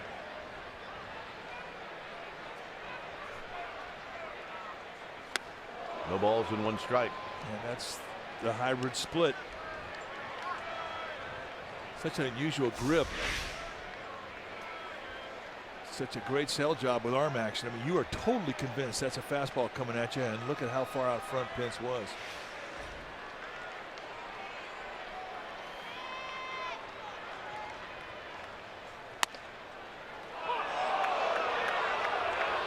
Few high strikes we've seen called today by Cooper. And Bochy not happy about it. We mentioned Cooper's preference is to the knees. He's a low ball umpire. Seldom does he go above the zone, above the belt. And that was one of those times. And very quickly, Hunter Pence in an 0-2 count.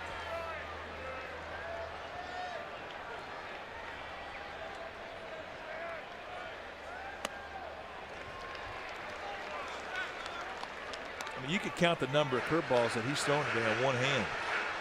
It's been pretty much fastball split. Yep.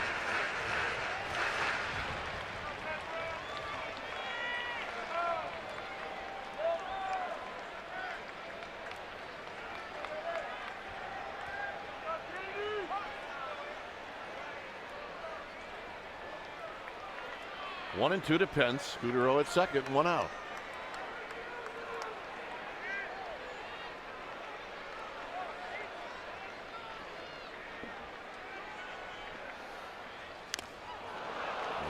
Got a piece. Yeah, I mean just a piece.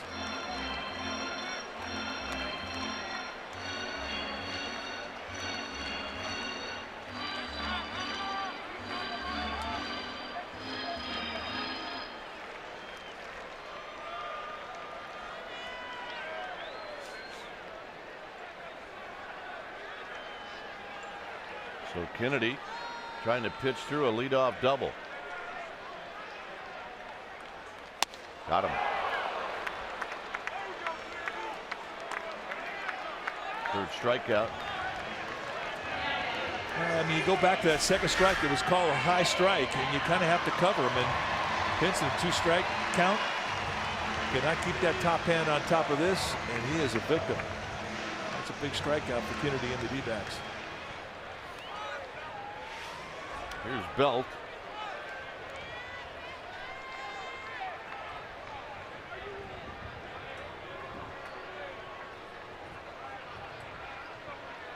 Montero's going to have a word with Kennedy. Belt has popped out and he's walked.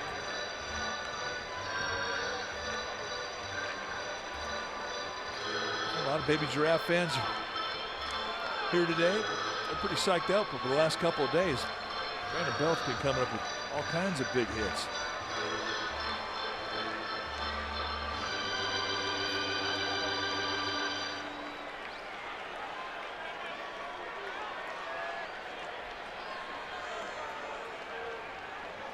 Giants looking for another big hit right now. No balls and one strike.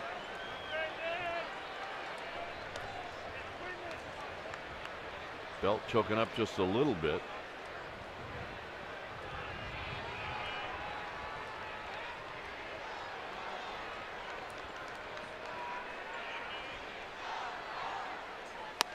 Oh, and 2. Bang, bang, 2 fastballs. I mean, to the identical spot in that outside corner and 2 swing throughs. And once again, Kennedy on top of a hitter, 0-2.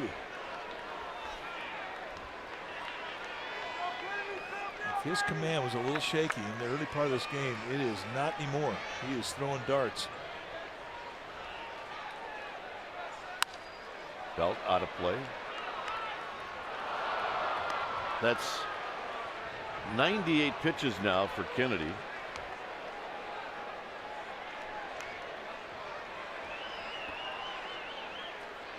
He's had 22 pitches this inning. The 4th inning he had 19, so those are the 2 stressful innings.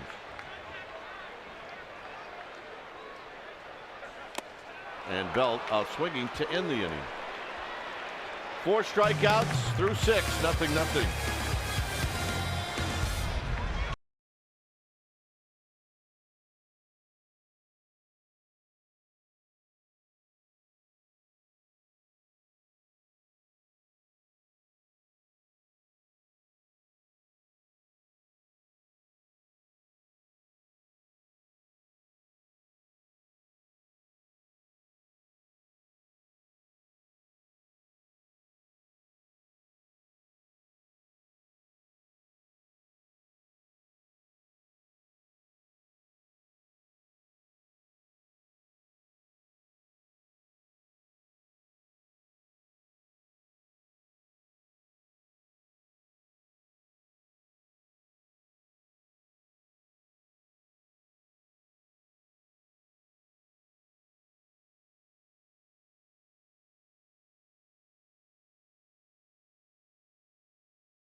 No way!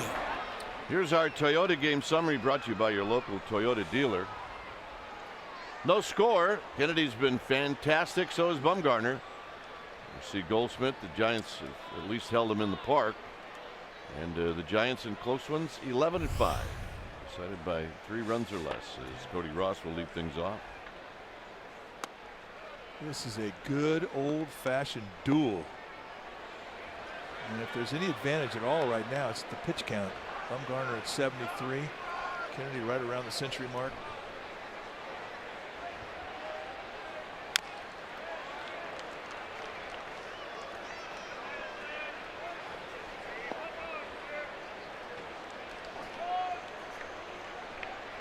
Montero and then Alfredo Marte.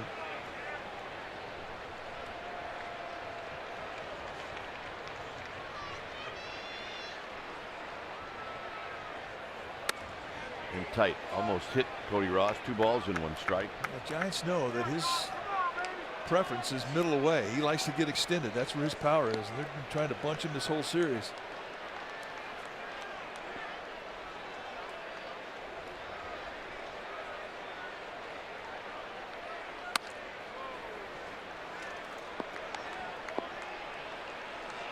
Three and 1.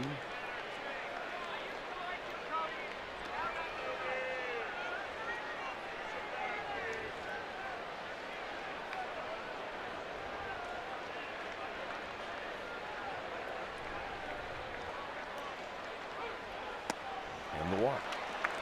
First walk issued by Bumgarner, first base runner since the 2nd inning. Madison Bumgarner today has been stellar. He's hooked horns with Kennedy. He has really dominated the inside part of this plate against right-handers with a good cut fastball. His slider's been fantastic. He's throwing changeups, curveballs. I mean, he's really got it going with his command. Rare that you see him walk a guy when he has a feel of the ball like he does today.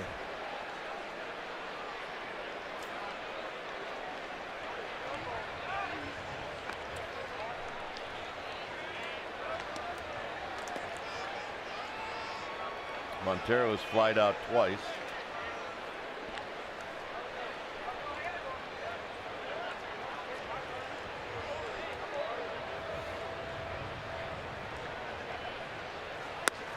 And a strike, and it's 0-1. Montero is a lot like Pablo Sandoval. He's not a bad control guy. I mean, he's going to throw the head. And he's thinking one thing in this situation.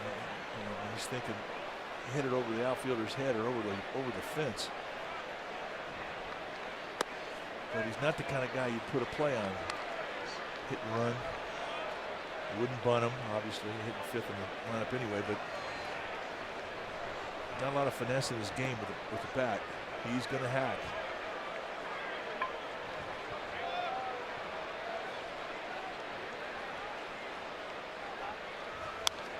And that's the hack you're talking about. It's now 1-2.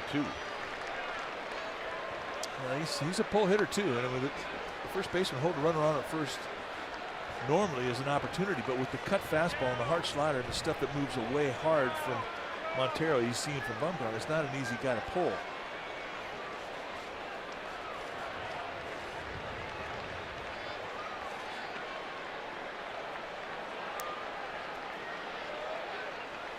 And he got Montero on a pitch in the dirt.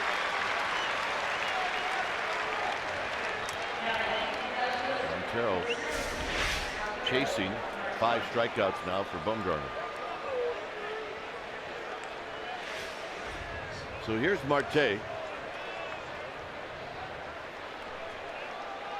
Marte with an infield hit and a grounder to third.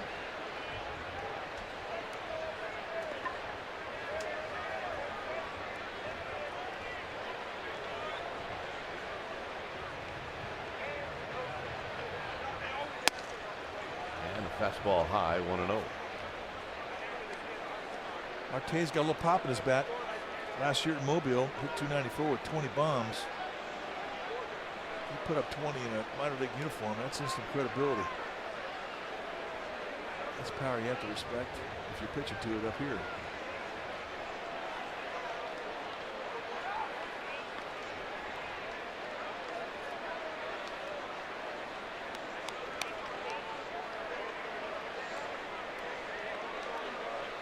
Matt Williams going through a set of signs for Marte and for the base runner Ross.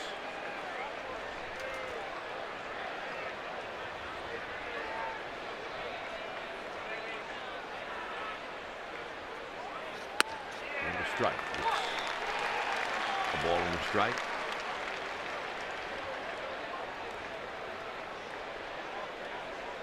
Where's the old Marine? Looking a little slender these days. Great shape. And he's made no bones about it. He wants to manage. 1-2. And Joe Hernandez said yes, he did go. He got an interview this year. Interviews are a good thing. Did he go? Oh, absolutely. Well, they had a short list at Colorado, and eventually would opt to hire Walt Weiss as their manager, but Matt Williams was right there. He was one of the final three. Got him. Good pitch. Just bunched him up. Set that target on the inside corner and watch the cut coming right at the belt. And from a low 3/4 release, you don't see it early as a right-handed hitter. And then when you commit to it, it just keeps working its way right in on you, and you cannot do much with it. Either miss it or break your bat. So here's Gregorius.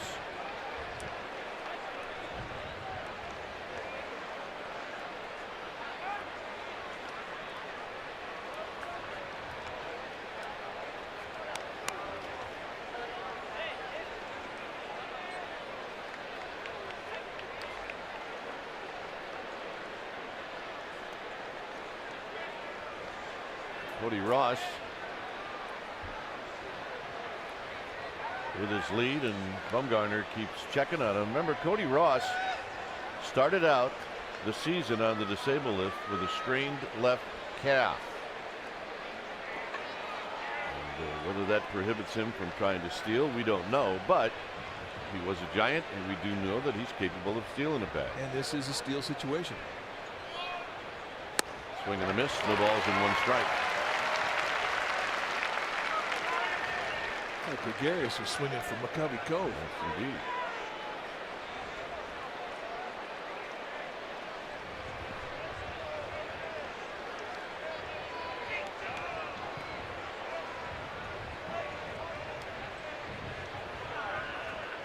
Oh, 0-1 with Ross at first. There's a bunt foul, and it's 0-2. Sandoval was giving it to him.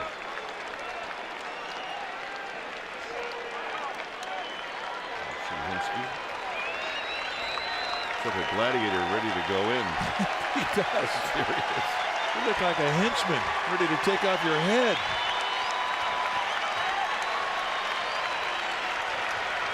Oh, 2.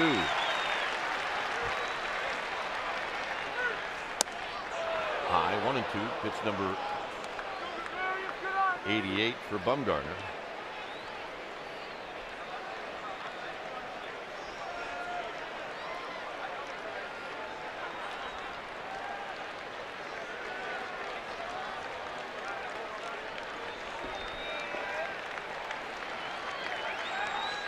And again, a soft toss to first.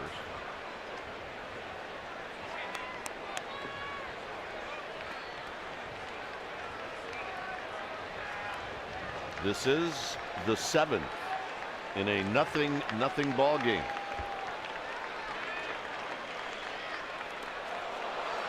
Quiros is going to get to it. His throw is going to be late. It'll be a wild pitch, and now Ross in scoring position.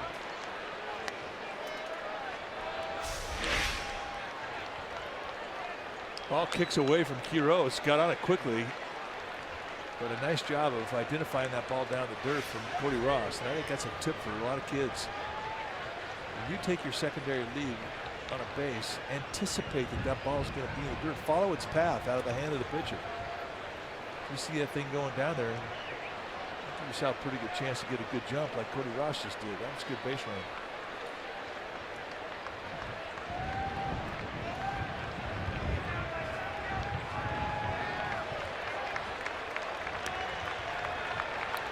Two and 2. Foul back. So he's hanging in there, the kid. I tell you, he's a little scary on that outer half of the plate. I mean, a lot of the stuff that Bumgarner's throwing him is moving away to that outside corner, and Gregarious has got long arms. I mean, that middle away part of that plate that's his strength. He was right on that last pitch too.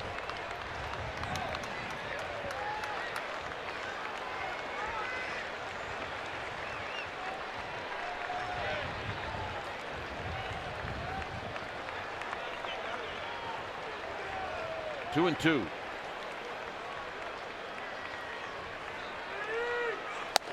3-2 with Pennington to follow. This place got a little bit quieter on that wild pitch when Ross got into scoring position.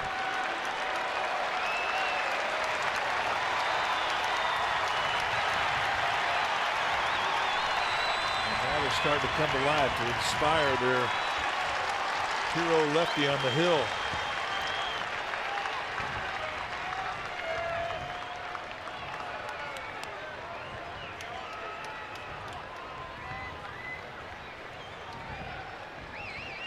Three and two.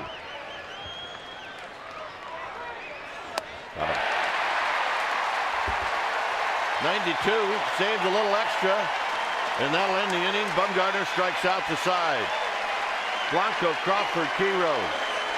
0-0.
Kennedy matching pitches with Madison Bumgarner.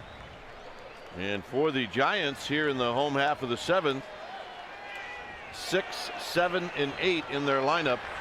And that would be Blanco, Crawford, and Quiros.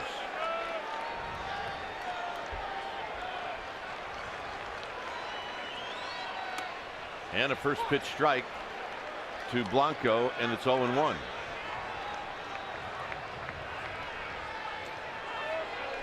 A little activity down now in the Diamondbacks bullpen. Looks like Brad Ziegler, the right-hander, going to start throwing.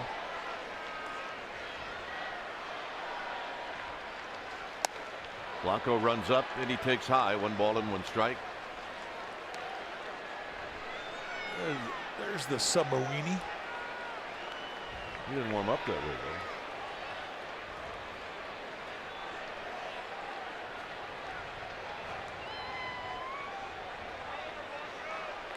Here's the 1-1 delivery. 1-2. Fastball challenge, middle in. It was last at bat. He swung through a couple of changeups, those split changeups he throws. So you got to believe that's in the back of his mind, and that makes you susceptible to the fastball. It does.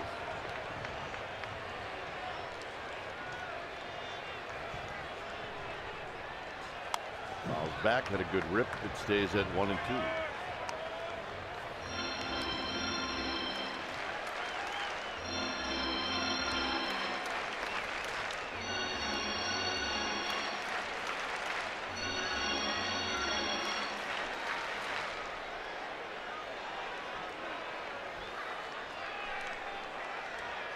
One-two pitch.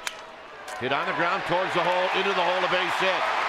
A little seeing eye single for Gregor Blanco. Well, nice 2-strike at bat. Take a little swing out, get into protect mode, and find a hole. And just like that, the Giants have speed on the bases. Set up in the outside corner. This thing goes down the middle in.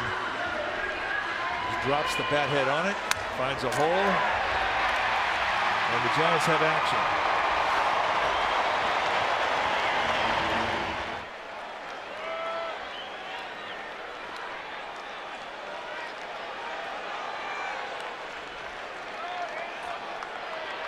So here's Crawford. Crawford singled in the 5th.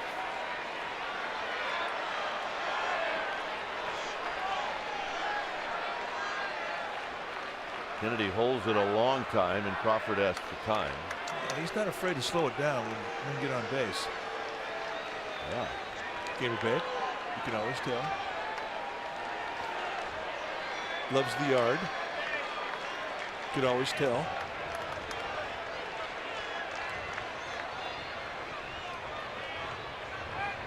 Crawford dives back.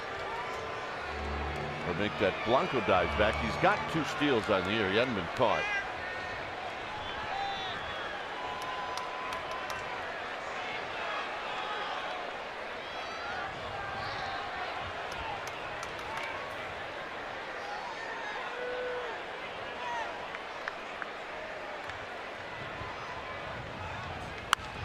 Popped him up. A long run for Gregorius, and he can't quite get it, although a heck of an effort. Well, I'll say, he almost pulled off a miracle there. He makes that play. That's the best pop-up catch in the history of the game, and he's not afraid to take on the tarp either. I've expected Steve Bono to wing a pass at this guy. It's just a pure sideline go route.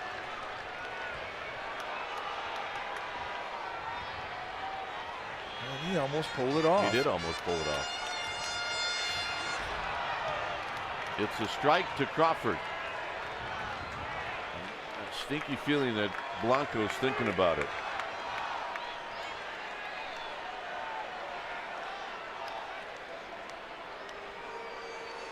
Well, I think Kirk Gibson agrees with you. That throw over to first base called by the skipper. He'll call throwovers, he'll call step-offs, he'll call holds. Likes to get involved with the running game.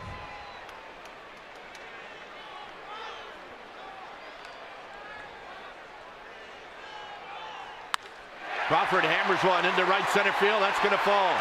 And with the speed of Blanco, the Giants are going to be on the board. Here he comes. And it's 1-0 San Francisco. Crawford his second hit. And the Giants are on the board first. And it takes till the 7th inning to do it. Well, we haven't seen Kennedy make many location mistakes since the second inning. And this was a mistake. Right out over the plate at the belt. And Brandon Belt, who has had a tremendous April, Brandon Crawford rather, who's had a tremendous April, just made him pay for the mistake. And watch Blanco go. You saw early that Pollock was going to have no chance. So Kennedy departs when it's time for a change. Think Speedy Oil Change and Tune-Up. Your oil change, tune-up, and smog experts. We'll be back.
In the 7th. And there's your new pitcher. Brad Ziegler, the summer weenie. Sink, slider, occasional changeup. Lots of movement down around the knees. And he is going to throw a lot of ground balls when he's on. Heroes a high chopper. The play will have to be at first, and Heroes gets the job done for Madison Bumgarner. See the numbers for Ziegler. He's been a workhorse, 14th game that he has been in. And he's off to a great start. 1-0 with a 1.54 ERA. It's rare you see a guy who throws from submarine style to have that many strikeouts. Well, now Reynolds, the lefty, starts to get heated up. So Bumgarner now can help himself with a runner at third and only one out. And he takes a strike, and it's 0-1. This is not going to be a comfortable at bat for Bumgarner. Well, I think you got to see a pitch or two, right? Well, Bumgarner's seen one.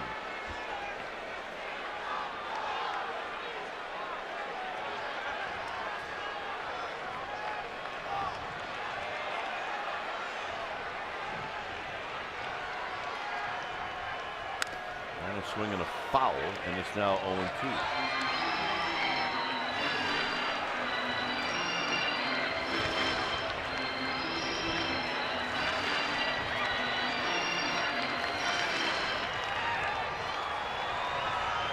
Bumgarner's now going to see the kitchen sink.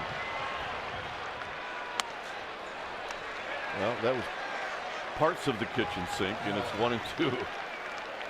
That's that rising breaking ball. It didn't look like a full-on frisbee, but from down under, you get a pitch that rises. All up young Kim. And Bumgarner chases that one. It's just not fair. So here's Pagan. Pagan hasn't had a hit yet, and his first one here would give the Giants an extra run.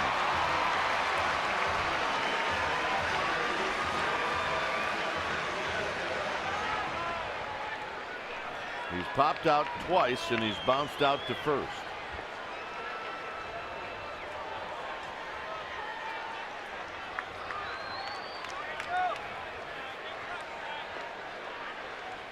Bounces this one to second.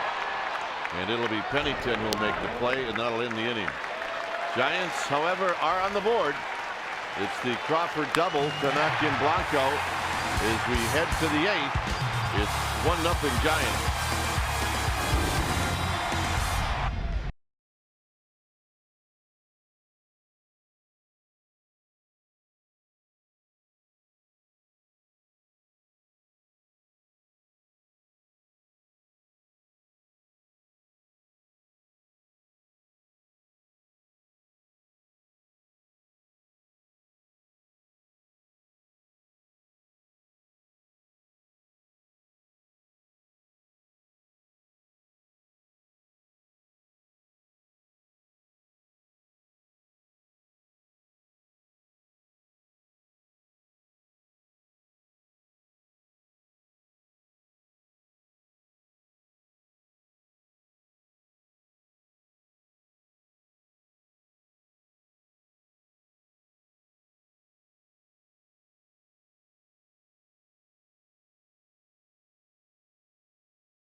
Trivia is brought to you by Xfinity, home of the most Set a strike.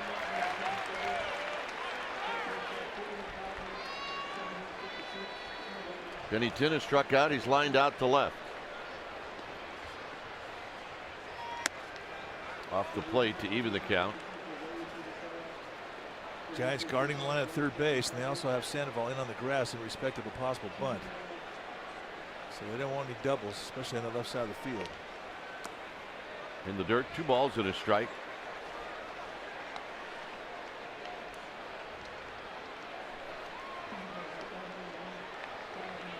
.95 pitches for Bumgarner.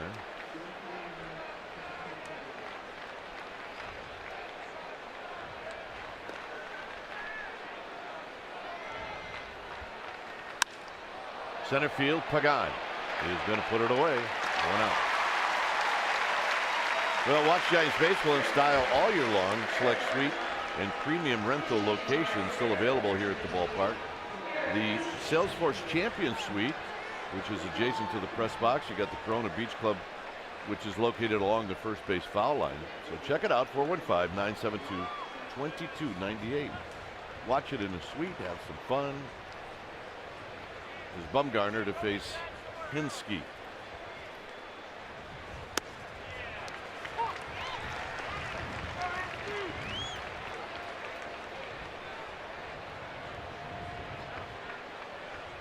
There's a couple of different roles I have for Hinske on TV. Or how about he could fall right into Sons of Anarchy?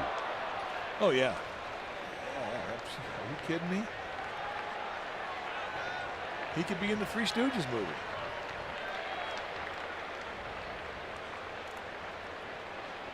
He is a tough-looking character. And a good teammate everywhere he goes. He is loved in that clubhouse. Good guy. Down the left field line. That's a fair ball. And Casilla, for whatever reason, gloved it while he was standing on the mound. Well, this could be an argument too from Kirk Gibson, because this is not an automatic double. It's up to the interpretation of the umpires. And I'm assuming that Casilla really wasn't watching. He was warming up, and then he saw the ball, and now the umpires are going to come together. If they think that this could be possibly a triple, they'll give him that third base.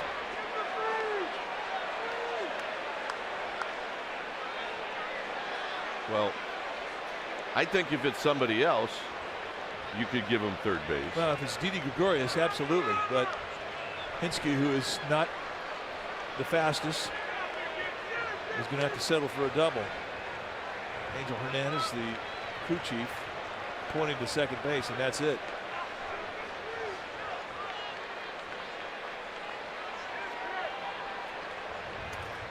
Bochy coming out. He had a jog going, so I'm not 100% convinced he's going to make a change here with Casilla being loose in the pin. But hey, I'm just looking to see if the security guards are going to usher Casilla out for interfering with the play. He's got to go. He's got to go. She's giving him some stank eye.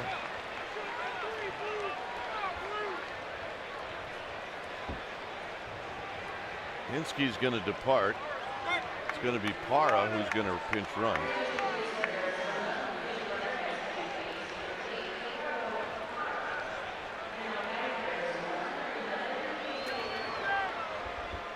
So it'll be A.J. Pollock, who's 0 for 3 to step up, and now the tying run is at second base. With 1 out.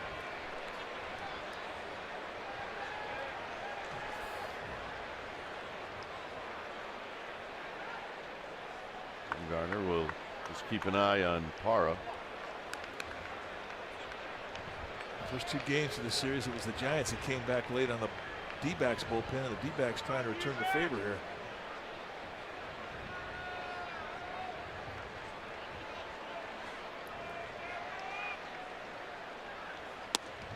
Down low to Pollock.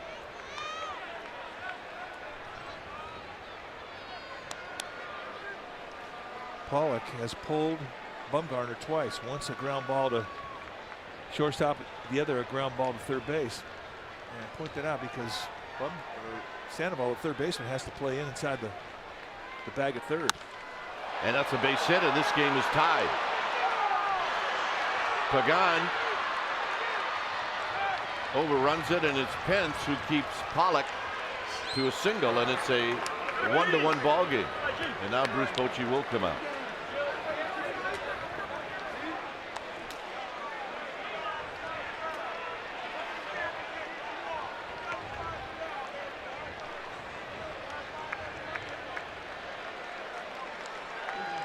So Casilla is going to come in.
In the 8th inning, a pinch hit double from Hinsky, and then A.J. Pollock knocks in the pinch runner Parra. So here's Santiago Casilla. Well, time that he has come in for Bruce Bochy, 2-2 with a 2.45 ERA. And the one thing that we have really appreciated with watching Casilla develop is how he's been able to pitch for situation. I mean, he can pitch for a ground ball, and this is a ground ball situation. Bumgarner can only watch. I mean, he can no longer be a winning pitcher today.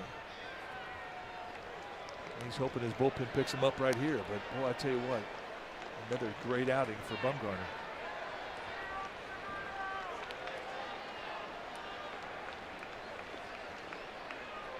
So here's Prado. Prado is 0 for 3.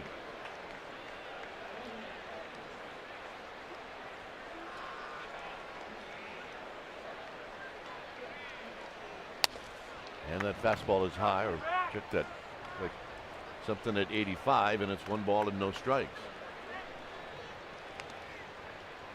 But the Rockies, they score 2 runs off of Craig Kimbrell to tie that game up. They're now in extra innings in Colorado.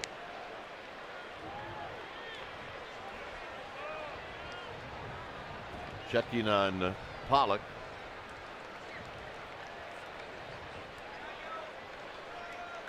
Javier Lopez getting heated up.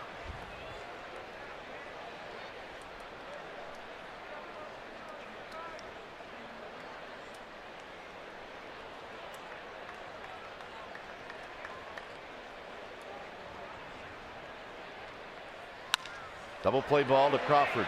Crawford shovels it. Scudero's got to get out of the way, and he throws it into the dugout. He got leveled by Pollock.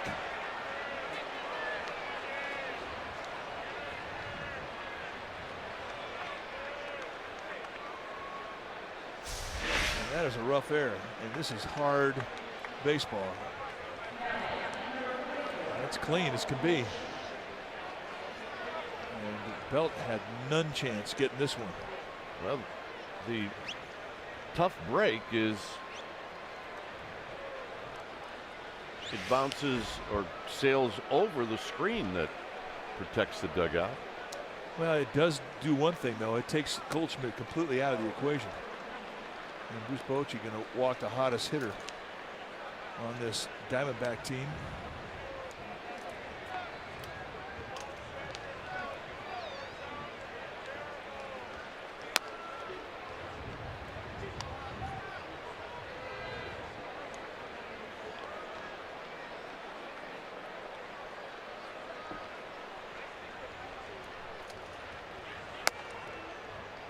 So Goldschmidt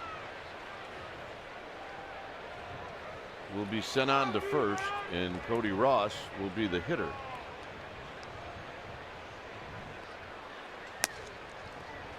But Casilla got the ground ball. Well, that's what he's pitching for. And I don't think Brandon Crawford could have gotten the ball any quicker to Marco Scudero. It was not a sharply hit ground ball. But boy, you really got to credit Pollock for getting down that line or getting down that base path to put the heat on Scudero. That's what caused the errant throw. Ross is 0 for 2. He walked in the 7th. Off the plate, 1 ball and no strikes.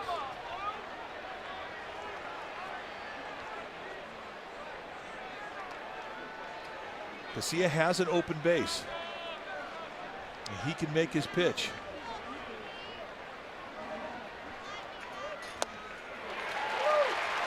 Little cutter at 87.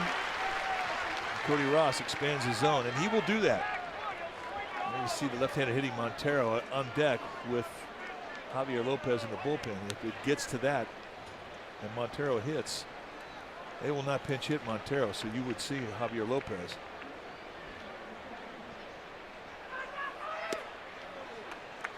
Another cutter.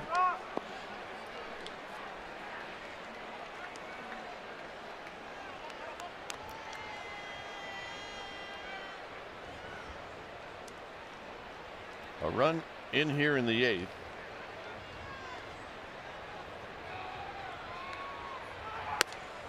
Two and two. Well, he went completely away from the target. Q Rose set that target in the inside corner. Rare you see a catcher go way wide on a backhand and get the strike.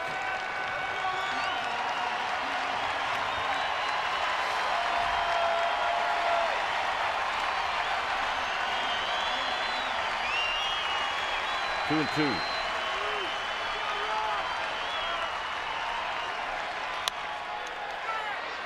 Belt. Side retired. Nice job, Casilla. The damage is a run. It's tied. Scudero to lead things off.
Friday when the Giants take on the Padres. It'll be a 7 o'clock game. You'll see it on NBC Bay Area. Saturday will be a 5:30 p.m. game on Comcast Sportsnet Bay Area with pregame live at 5 o'clock. So the Giants heading out for a 6-game road trip, 3 in San Diego, 3 in Arizona. Friday's game will be on NBC Bay Area. Note this is a change from the original TV schedule, so please make note on your schedule. But Saturday night we'll be back here on Comcast Sportsnet and hope you will join us. A 1-1 ball game as we head to the Giants half of the 8th inning. When it's time for a change, think Speedy Oil Change and Tune-Up, your oil change tune-up and smog experts. Heath Bell coming in now for Arizona. 2-0 on the year with a 5.14 ERA. 13 strikeouts in 7 innings. So his stuff is great. He's been getting hit. 12 hits in 7 innings. Kind of unusual numbers, but definitely the 13-to-1 strikeout walk ratio is pretty impressive. Low 90s fastball, big curveball, and a changeup. Go get him. Scudero, Sandoval, Pence, Parra stays in the game. He's in left.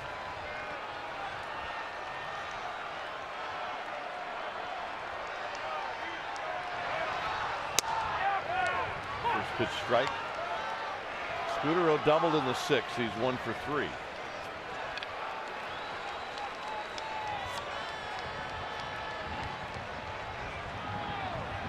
Sandoval waiting on deck.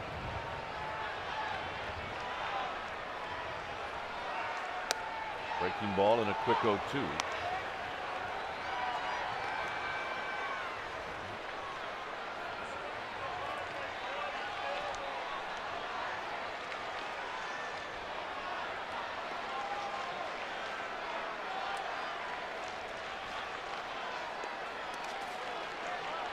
Nice block by Montero. So a fastball, strike 1, and 2 breaking balls. And the strength of Marco Scudero is that he is not afraid of 2 strike counts.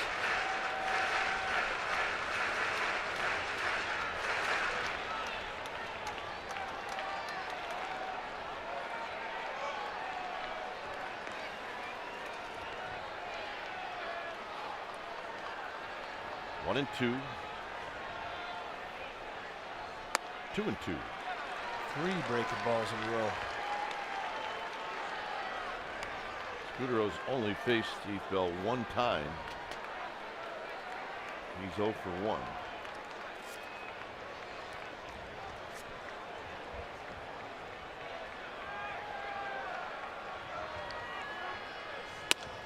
Full count.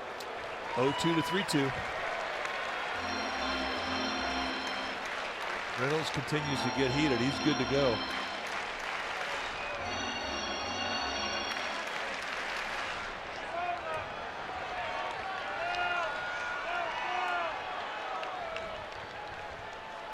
Scudero hits one to center field, but it's Pollock who moves back, and he will put it away. 1 out.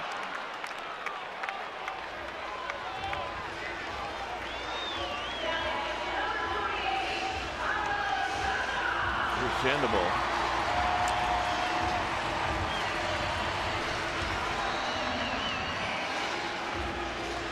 Sandoval is flied out. He's bounced out and he's popped out. He's got 4 for 9 history against Heath Bell with 4 walks. And he's going to sit on a fastball challenge right here.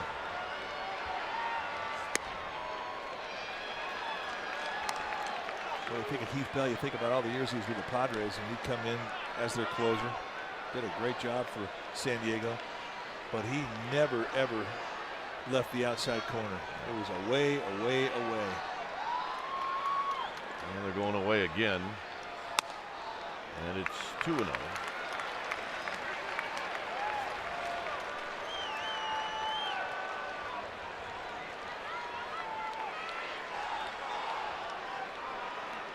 That's Pence.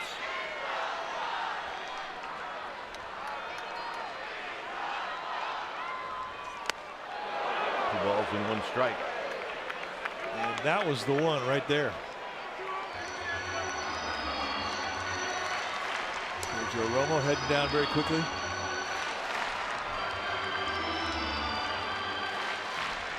Giants Giants take a lead here. He will pitch the 9th. 2 balls and a strike to Sandoval. Sandoval got a pitch away from the target. It's now 2-2. It's 2 times he has missed the target, which was set up on the outside corner. And 2 times he's had good fastballs to do something with middle in.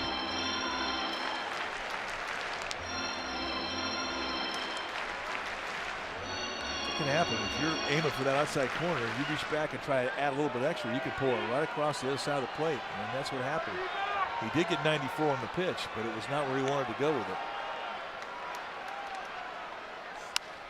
Sandoval again attacks it and fouls it out of play. Another location mistake from Bell. Cannot keep creating opportunities like that if you're Bell, if you're Sandoval.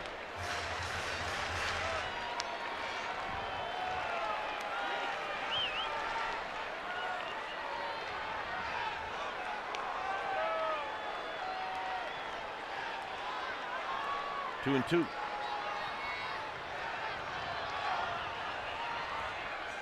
Breaking ball got him. And Sandoval knew it. He saved the breaking ball for a little 2-strike surprise, and he wraps it around the outside corner. And that's a great curveball. Right on the outside corner. Backdoor style. Well, a reminder to stay tuned immediately after Giants baseball for Esurance Giants postgame live. You'll get highlights, reaction, and analysis, and it's all coming up right after the game.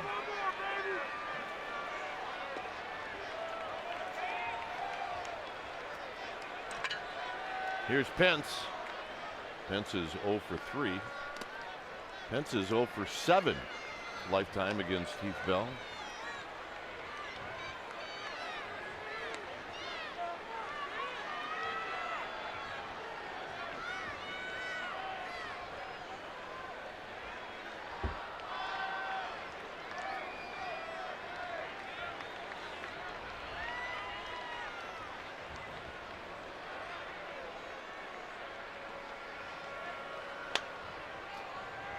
The 1-0 pitch, here it is to Pence, and Pence takes high.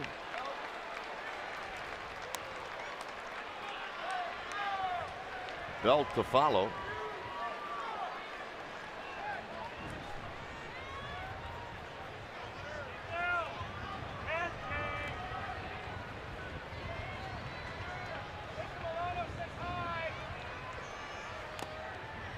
And it's 3-1. Make it 3-0. There will be a green light here for Hunter Pence.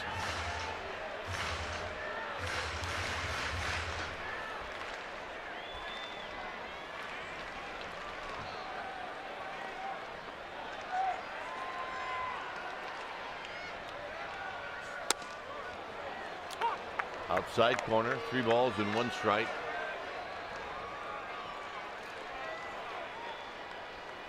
Right on the outside corner. He was not looking away, or he was just taking it.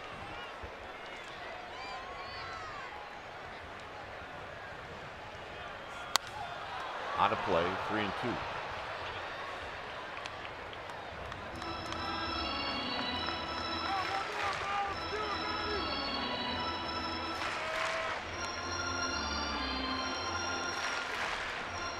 All right, there's our winner. Everybody's okay? Not sure that one's okay. That's all we care about. Don't mess with her bow.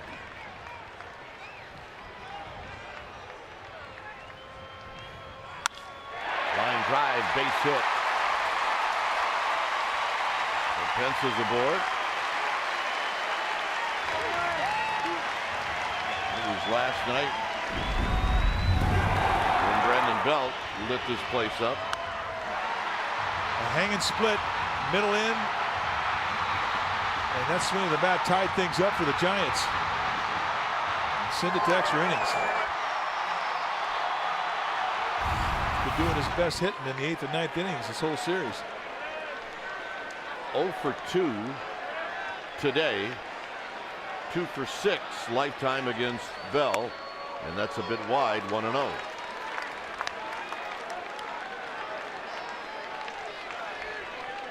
Diamondbacks move their outfielders back. Devils defense do not want a ball to get past them. Not with Hunter Prince's speed and the 2-out jump.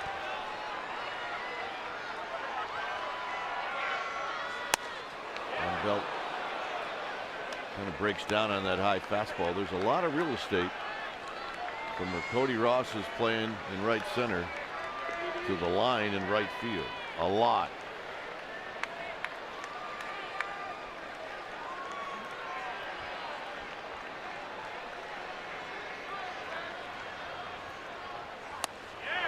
One and two.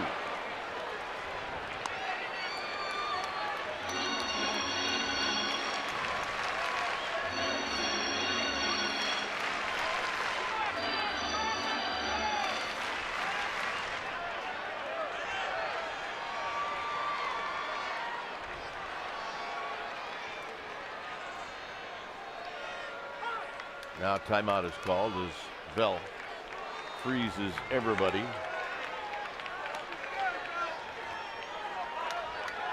By design, totally intentional. Do that as a pitcher, and you're going to try and throw a curveball in the dirt a lot of times, or find that ladder with a fastball again.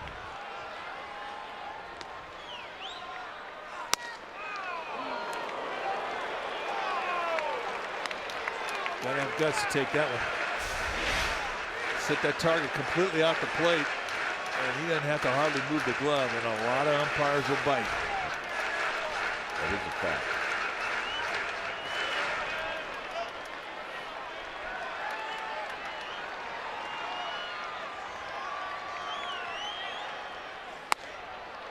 Same spot. Full count. Now Pence will be on the move.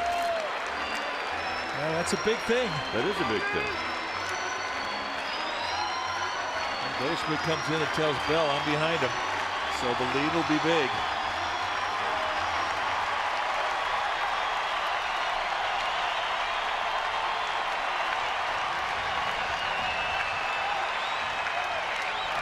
Three and two to Brandon Belt with Pence at first. Little pop-up breaks his bat. Montero coming over, and he'll make the catch. And that'll end the inning. Ninth inning coming up. It's 1-1.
.6 p.m. right here on Comcast Sports Denver area. David Feldman, Ahmed Fareed. Giants post-game reaction to this game.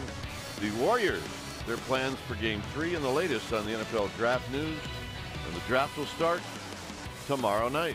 Here it's a 1-1 ball game, and Jose Mijares is the new pitcher. When it's time for a change, take Speedy Oil Change and Tune-Up.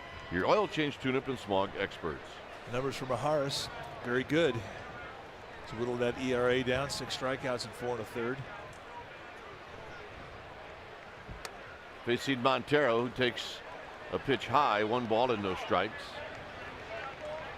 Montero is flied out twice and he's struck out, all against Madison Bumgarner, who ends up with a no decision in this game. He pitched beautiful baseball, as did Ian Kennedy. It was a classic horn lock between 2 aces. This is fouled just shy of the upper deck.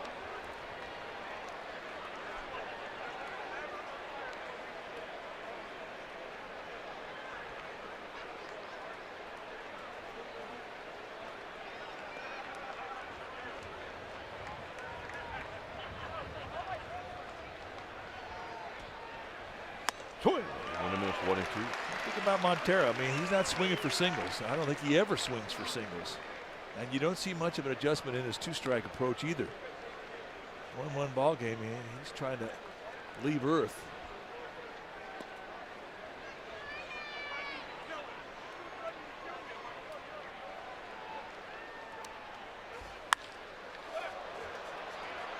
Blanco wrestling the sun a little bit, and he puts it away in fair territory. It's actually a little easier for a left fielder now than it was about an inning and a half ago. It's more of a tougher play sun-wise for the center fielder now.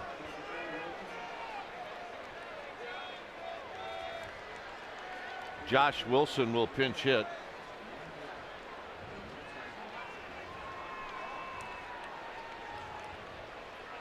Pinch hitting for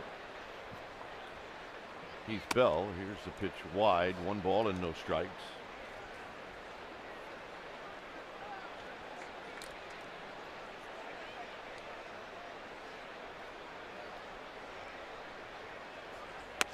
And a strike call from Mijares, 1 ball and 1 strike. Hernandez and Reynolds.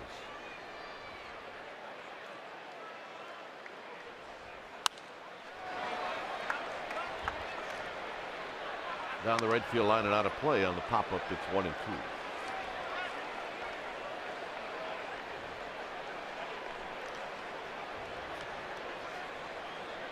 2. $41,756 here at the park today. All sellouts on this homestand.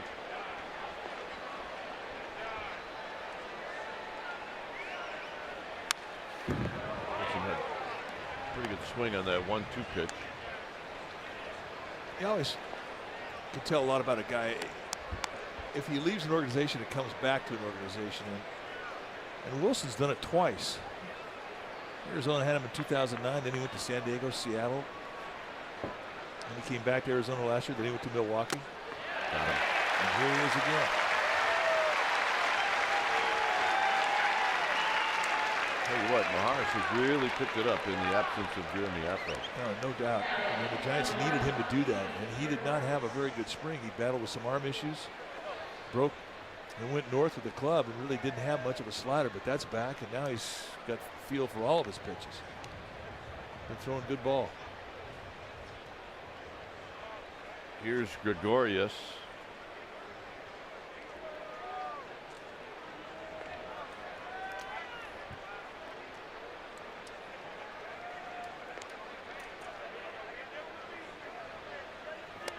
Low, 1 ball and no strikes.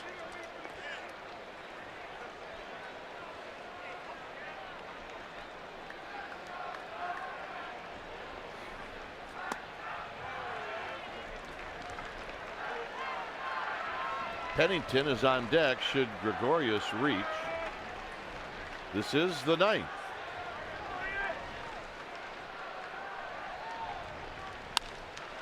Hit in the air. Pagan now comes racing in, still racing in, and it's going to fall, and the throw to second is not in time. We talked about the difficulty of the Sun Field and center right now.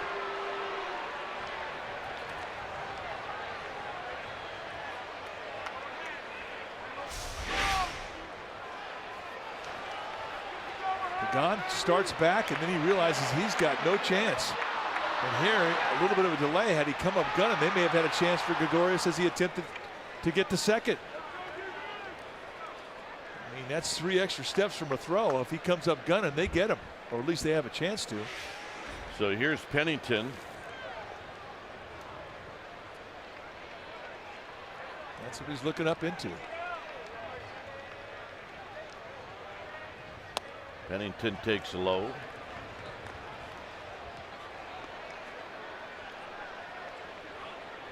Javier Lopez now joins Sergio Romo.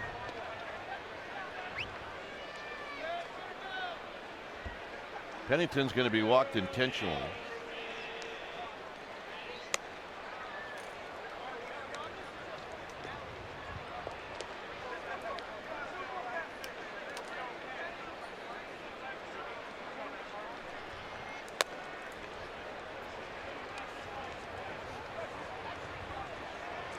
Parra will be the hitter.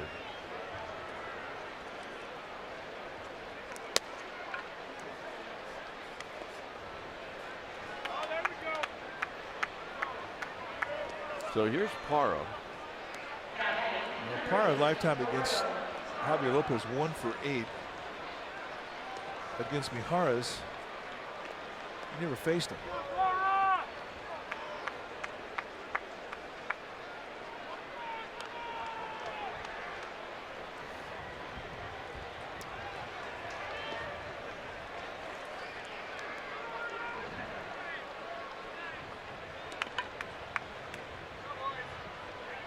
And the first pitch is lined and a base hit off of Crawford. Gregorius is going to score, and the D-backs take the lead. Parra coming off his shoes. First pitch he saw from Mijares. And for a guy who doesn't have a great track record against lefties, he cashes in big. Challenge fastball right at the belt. Inside outs it right over Crawford's head, just over the glove. Crawford touched leather with it, but nice at bat.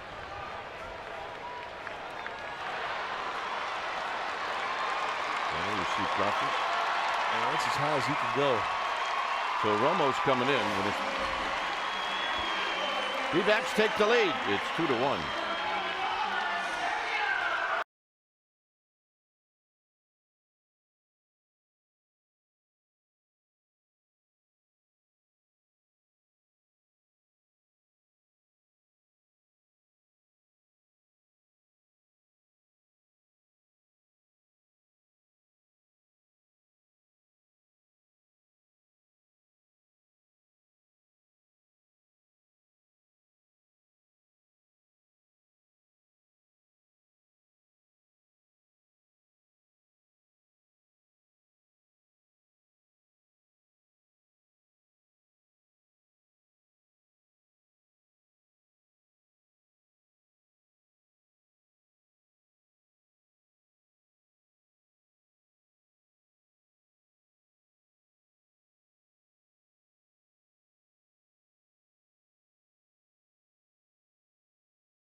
Is Sergio Romo now to face A.J. Pollock.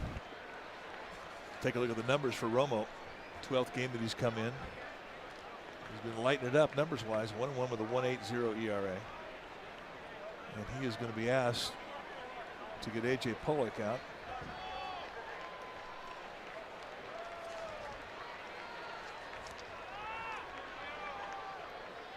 Pollock has faced him one time. He struck out against Romo. So he at least knows him. He's at least seen him.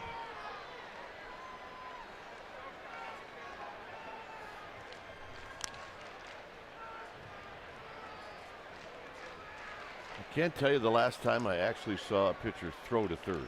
Well, I mean, you can no longer fake the third and go to first. That's been banned.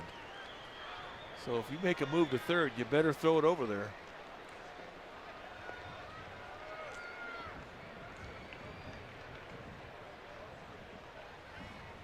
Way outside, 1 ball and no strikes.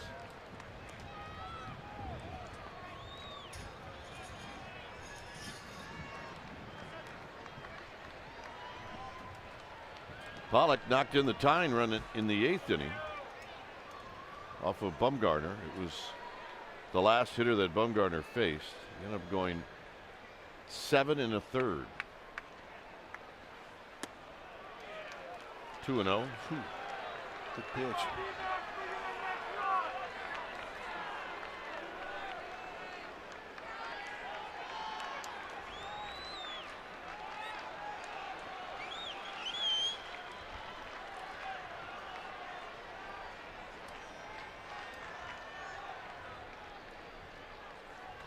And a strike to make it 2-1. So he shaves it back even a little bit closer. Some of the best command I've ever seen a guy have with a slider. We talk about how he reminds us of Dennis Eckersley when Eckersley was with the A's. Similar release.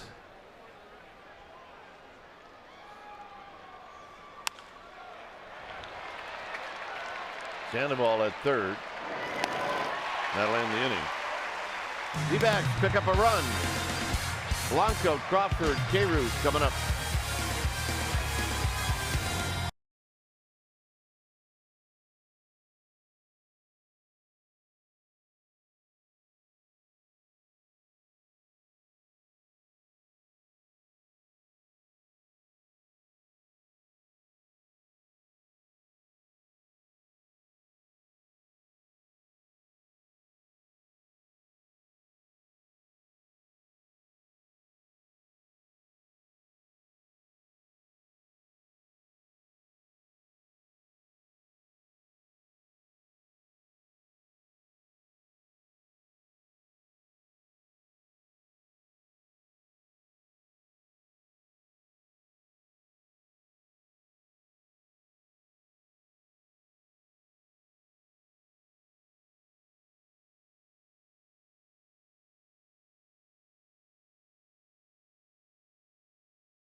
Just a bit, and I'll also talk about the game with Murph and Mac tomorrow morning on KMBR 680.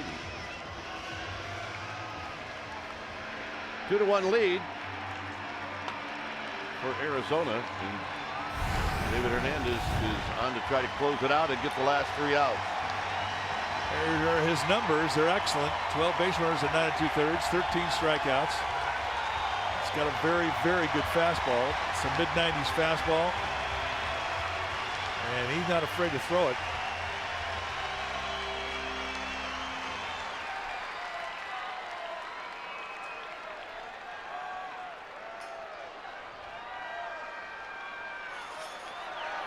So here's Blanco. And Blanco will look at a strike. You see mid-90s fastballs, big, hard curveball, and a changeup. And the similar stuff that Heath Bell features. A little more electric.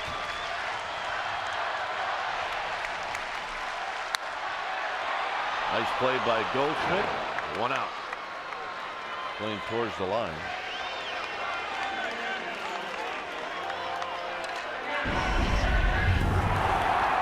In the 8th inning, Brandon Crawford did this, gets a challenge fastball, and goes right back up the middle for a double, and it knocked in Gregor Blanco. At that time, it gave the Giants a 1-0 lead. But he has had good swings all day. All year.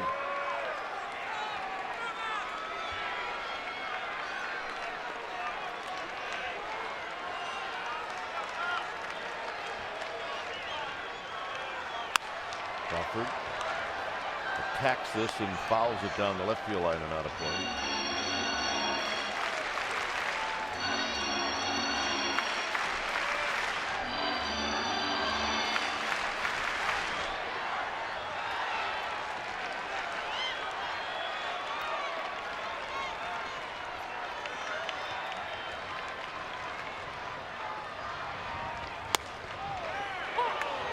Fastball at 95. It's 0-2.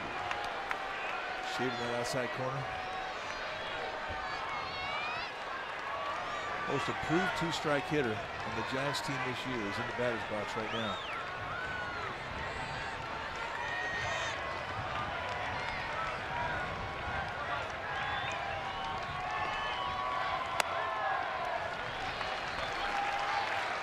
And then he's trying to reach back with the gas. That was 96. Mr. Posey with a bat in his hand. He's not on deck. Nick Noonan is on deck. Crawford down the right field line. It is out of here. Game tied.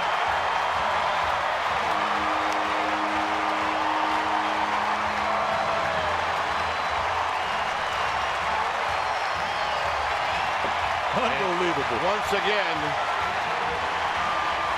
they do something special late.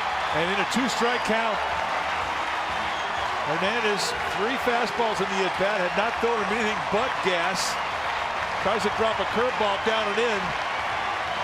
And as I mentioned, the best two-strike hitter in this club jumped all over it, and we got a brand new ball game. That's his 4th home run of the year.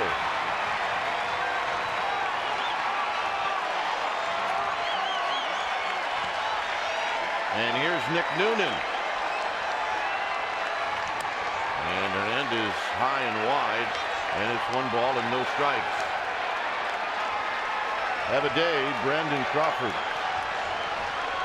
Have a year, Brandon Crawford.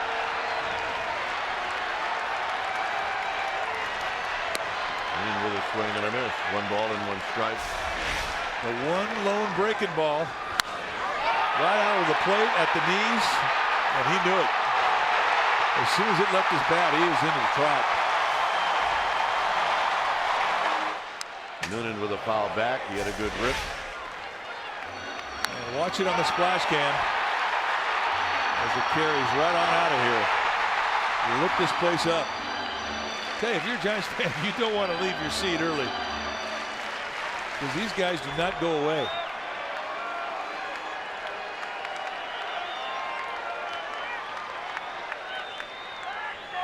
Outside to Noonan. The D-backs now with 7 blown saves. Noonan, by the way, 3 for 7 as a pinch hitter this year. Hits this one into left center field. It's starting to carry, and chasing it down is Pollock.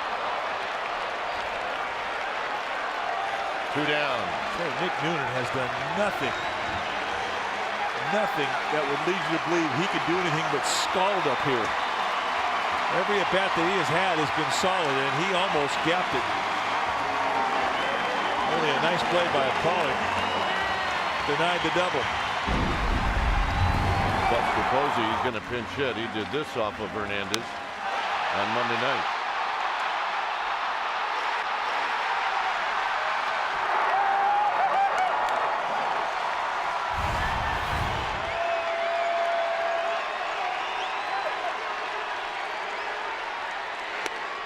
First pitch strike, and it's 0-1.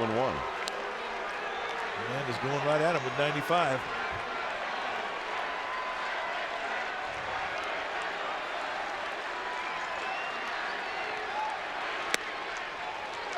Posey sees 2 pitches, and just like that, he's behind in the count.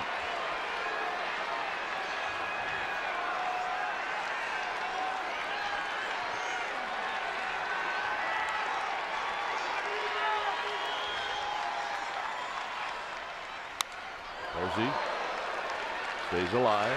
Digging that one out in the protect mode. 0-2. Ball probably was not in the strike zone, but with 2 strikes, you can't assume anything. You got to protect. Chad Godin heated up. If there's a 10th, he'll pitch it. Good pitch, good take.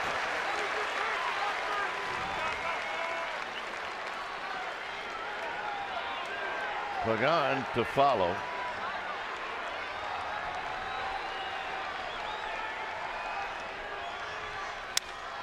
Posey off the end of the bat down the left field line. That's going to be a base hit. And Buster Posey's going to put on the brakes. Wasn't pretty, but he's at first. Well, you're right. I mean, he didn't have a lot of lower body in this one. I mean, we always talk about getting both cheeks into it. This had no cheeks in it. Just kind of reach and poke.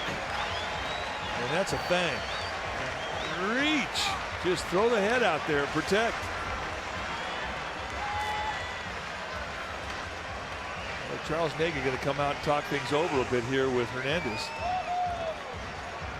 Well, it's quiet down there in that Diamondbacks bullpen. Take a look at a couple of swings, a couple of angles on the Crawford home run. The one thing he has done all spring is stay relaxed. No more do you see that front arm bar swing and close off that inside corner. I mean, he's a threat. And as he pointed out, the biggest difference has been in his 2-strike approach. So here's Pagan. Pagan's 0 for 4.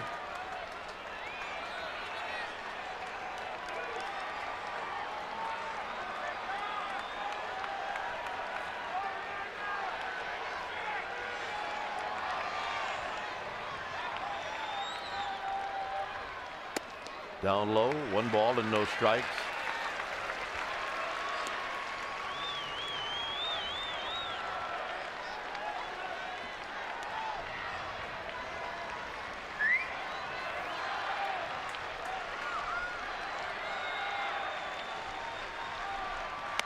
High again.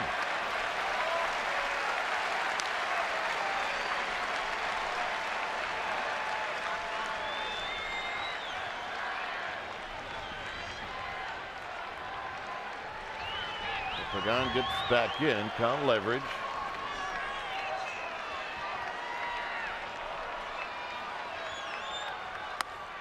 Three and 0.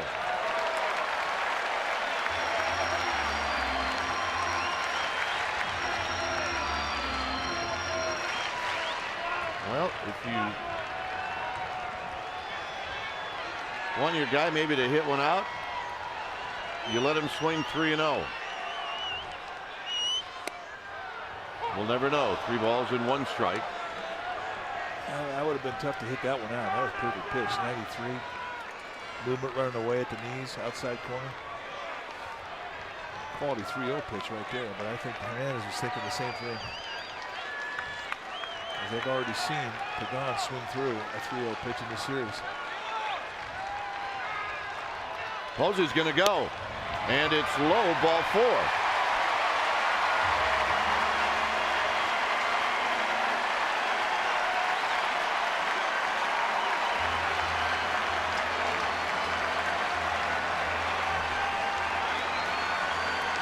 The best arm in the outfield for these Diamondbacks is in left field. That's Parra.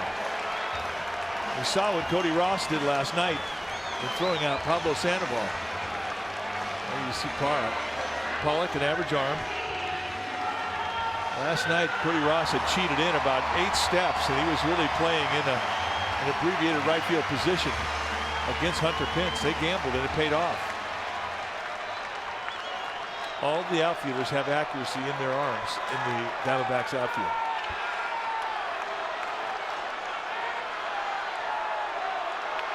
So here's Scudero.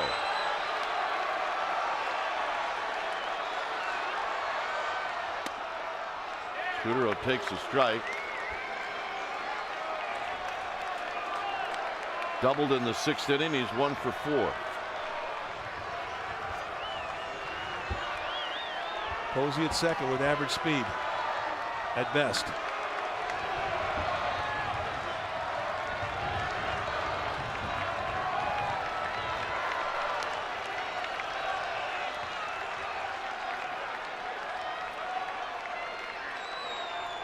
And now Hernandez will step off.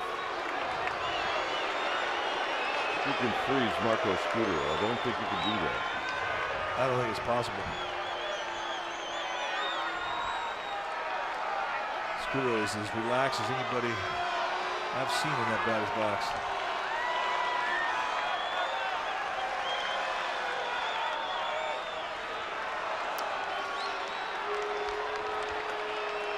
Pollock shading Scudero to right center field. Ross off the line and right. So they're pinching right center field. A lot of room down the left field line. In the dirt. It's 1 ball and 1 strike. I'm not sure Montero knows how he caught that one.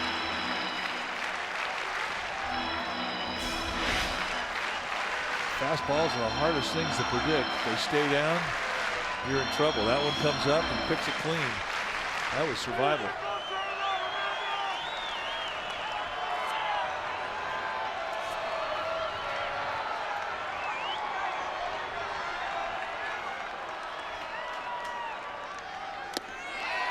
Throw down to second, and Posey just got back in. Tell you what, he got a little leaky off second base. Well, in that situation, you are going to get a little leaky because you know that you need to get leaky to score. And I tell you, if that had been on the shortstop side of second base, he's out. Just under the tag of Pennington. And it was close. Very close.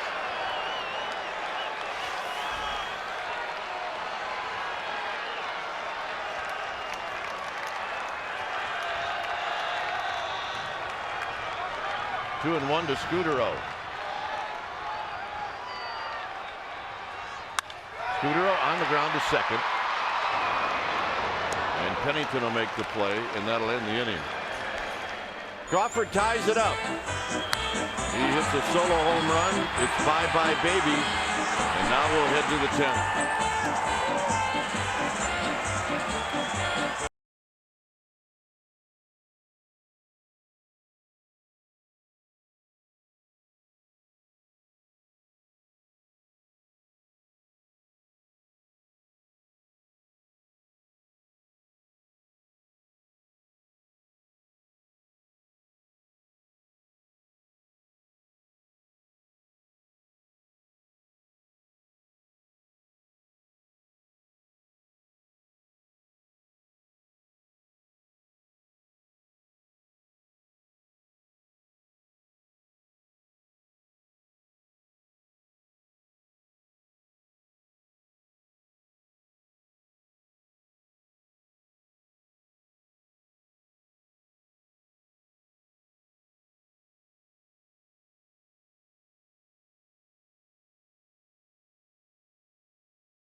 Extra innings last night, so we'll do it again here today. The new pitcher is Chad Godin. He will come in to pitch the 10th inning. Done a nice job for Bruce Bochy. 12 1/3. He's given up 6 base runners, 12 strikeouts. And we've seen a fastball that goes low to mid 90s. That was 30 breaking ball and a changeup, but everything he has got life. All right, let's check in with Amy G. Amy? Well, Dwayne, Brandon Crawford's 9th inning home run, his 4th this season. He also tied his career high of 4. And, gentlemen, he has 10 extra base hits so far this season, and he leads his team. Nice day for Brandon Crawford. Indeed. So Godin will face Martin Prado.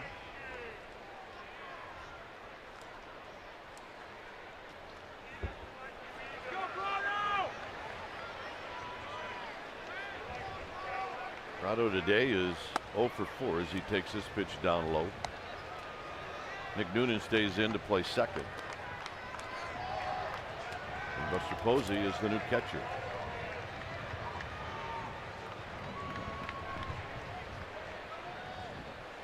Prado with a swing and a miss.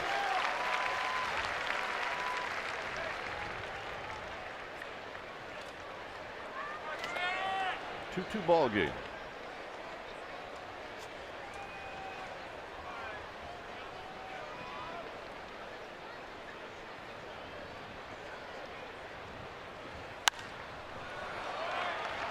High to right field. It'll be Pence.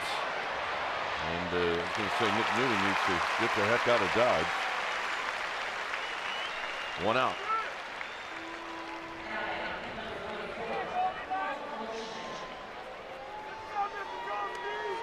Yeah, you don't want to run to Hunter Pence if he's got a head of steam.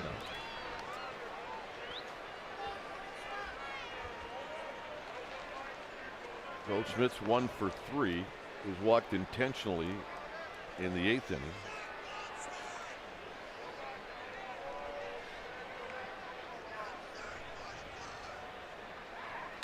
Down low, 1 ball and no strikes.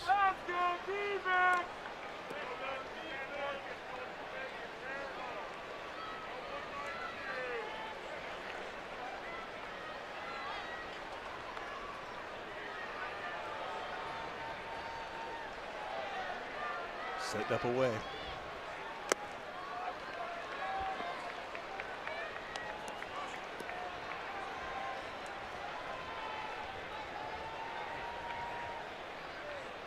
Goldschmidt is strong enough to hit one out to right field, right-handed. We don't see many of them here at this ballpark.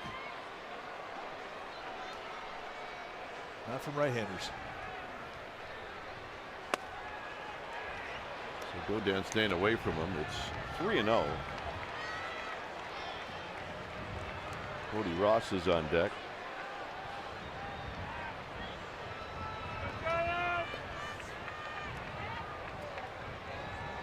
And he will have the green light, no question.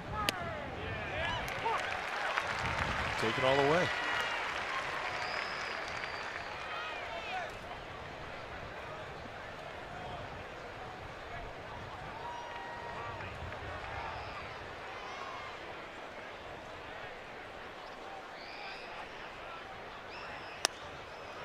And the walk.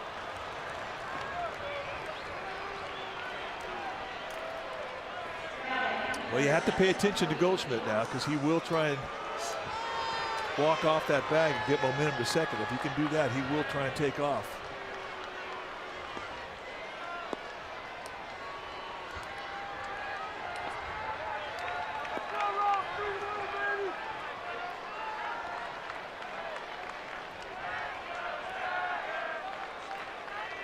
Buster Posey keeping an eye on his manager.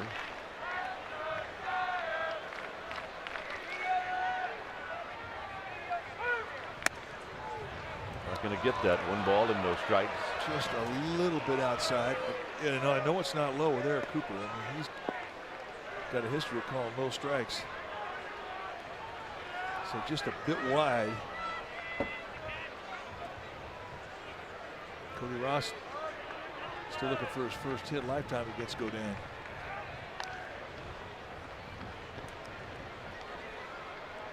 Things were quiet in this game until the Giants scored in the 7th. And then every half inning after that has been stressful. It's been an unbelievable series between these two teams. And it promises to be this way all year. Line drive, base hit down the right field line. Pence is going to have to get to it in a hurry. He will pick it up and barehanded, and they're going to hold Goldschmidt. And it's 2nd and 3rd with 1 out. Yeah, that's excellent opposite field hitting from Cody Ross's perspective.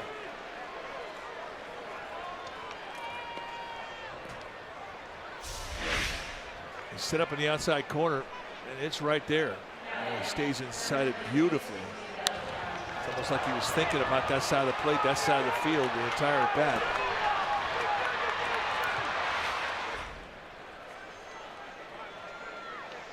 So here's Montero, and he'll be walked intentionally.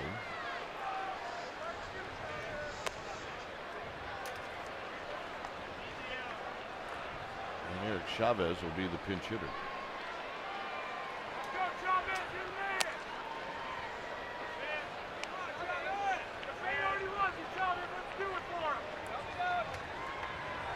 So Lopez now running down. How long will it take him? Not long. He's already thrown. I'd say he could get heated up really within 5 or 6 pitches.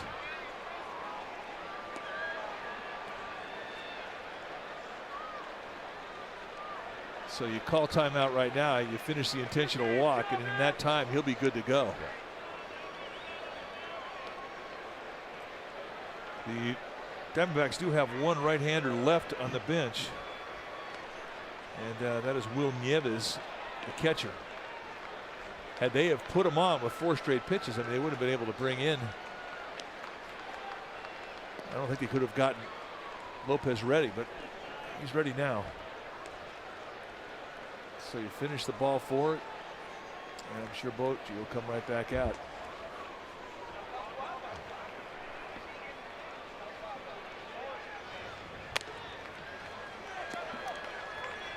So there's the intentional walk.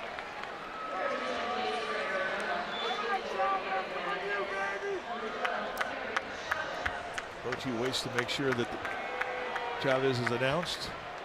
And here comes Javier Lopez.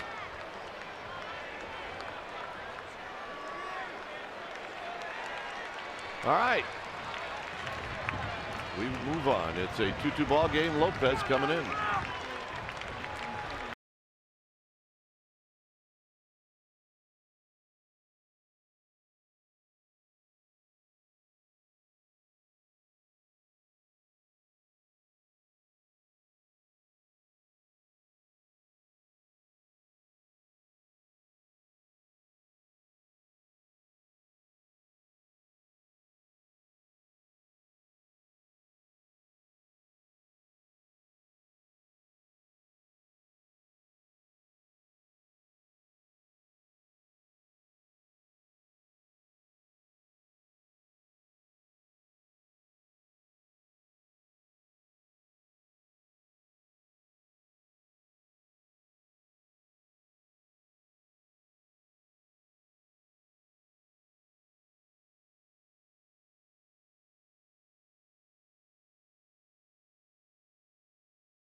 And Javier Lopez is the new pitcher.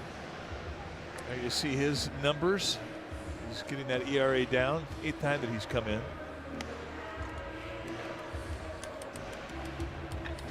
And he's going to have to get a right-hander out because the move made by Bochy, countered by Kurt Gibson.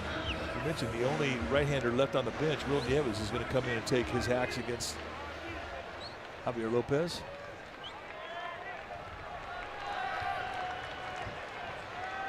One thing about Javier Lopez against right-handers, he can get a ground ball. He can sink the ball. He'll throw from a little higher arm angle, but he does have excellent movement downwards when it's down around the knees, which is where he'll try and locate to get that double play.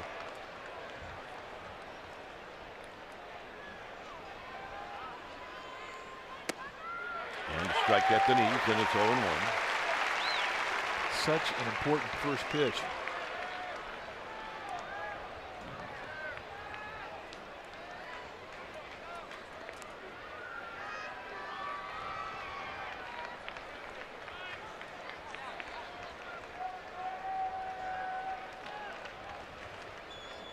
Posey setting up off the plate. That's where it is, and it's 1 ball and 1 strike.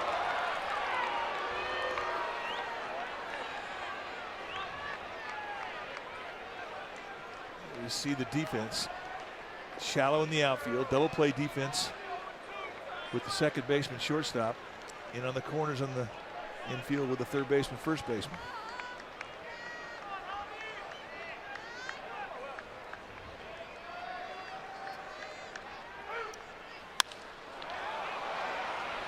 Well, once Pagan moves back, that should score Goldschmidt. The throw is going to go to third, and everybody moves up.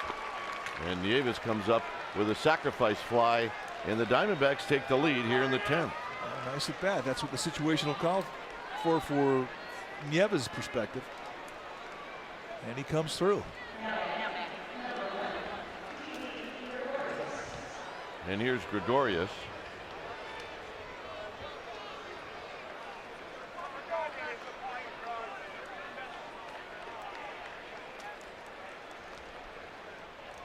Gregorius has a couple of doubles in this game. The last one on a pop-up to center field. Here he taps this one foul, and it's 0-1.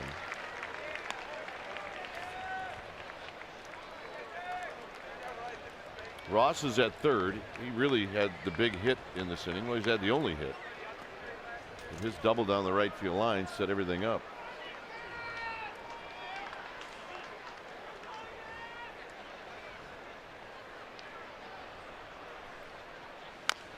Roll foul, 0-2.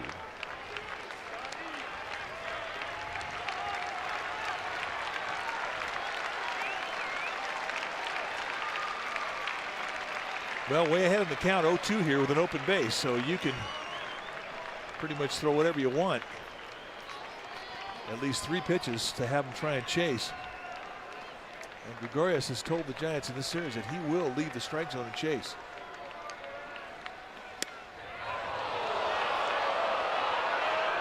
Just missed inside, and I think a lot of it had to do with the way that Posey was setting up in the outside corner.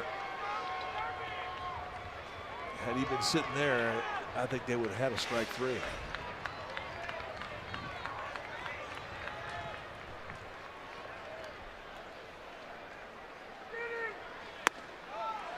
Good take, 2-2.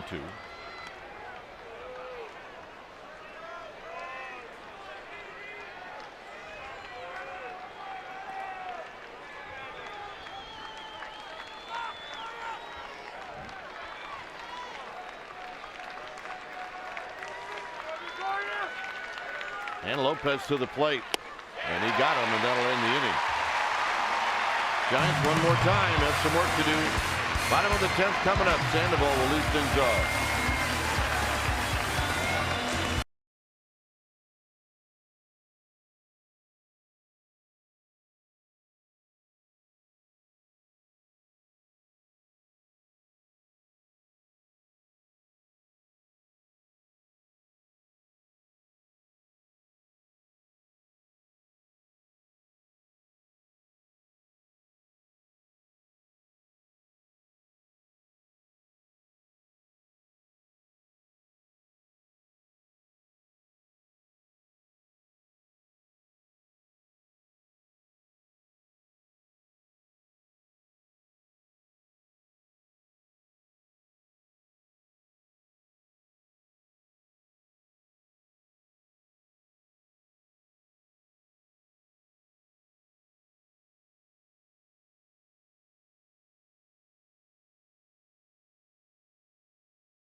some of the exciting moments in this game. And maybe those moments aren't over yet. It's 3-2 Arizona. And there's your new pitcher. It's Matt Reynolds. Well, J.J. Puts, the normal closer, not available today, so it's Matt Reynolds, a big lefty they got from Colorado in the offseason, and he's had a great start with these Diamondbacks. 5 base runners, a 10 1/3, 7 strikeouts. Get 2 and 4 seam the fastball with a slider and a changeup.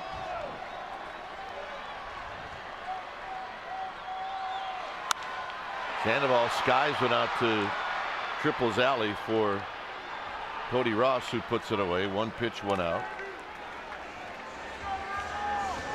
And here's Hunter Pence.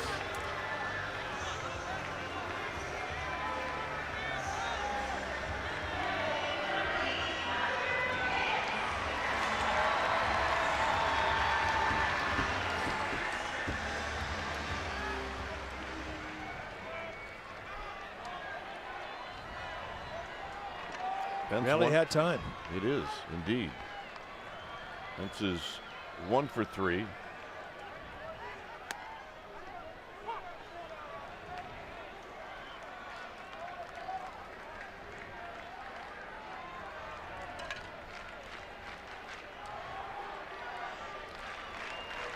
Giants are not going to lack for belief. They've proven it too many times on this homestand.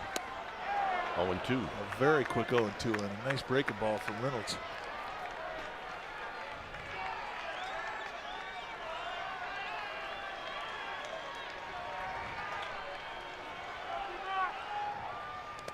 In the dirt.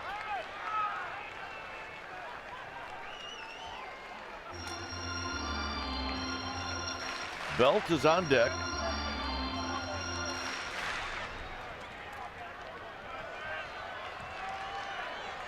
Choking up the bat. 2-strike protect. Good pitch, good take. I mean, that's the big leagues right there. That's a perfect 1-2 breaking ball from Reynolds. And Pence spit on it. And that was not easy.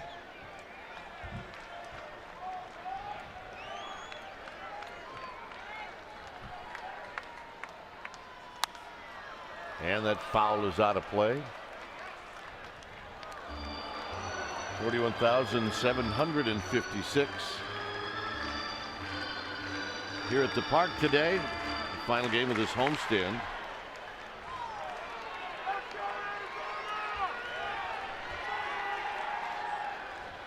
And Pence out swinging. 2 down for Belt.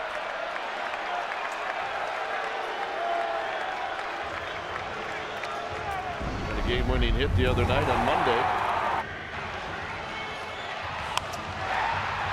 Off left-hander Tony Sipp. This is the one that sent everybody home happy. This series has been incredibly played from the 7th, 8th, 9th inning and beyond between these two teams. Up and into Belt. Does not have a hit today. He's 0 for 3 with a walk. Joaquin Arias is on deck.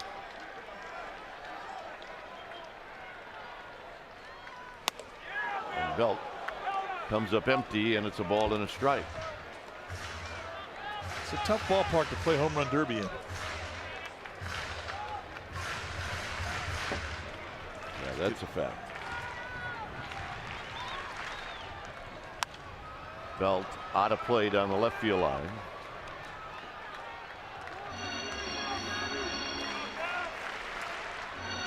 Just hanging around to see what might happen.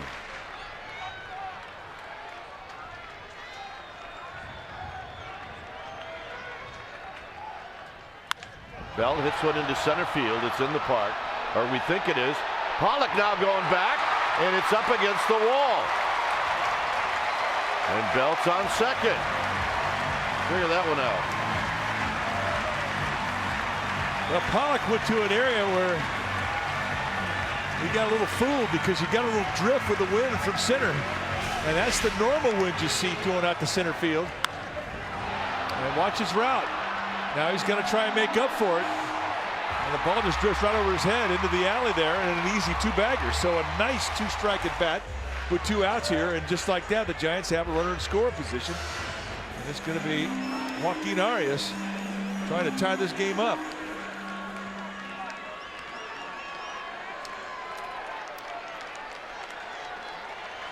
So here's Arias. He's 2 for 3 lifetime against Matt Reynolds. Well, he ain't gonna miss. 0-1. Going off speed, first pitch.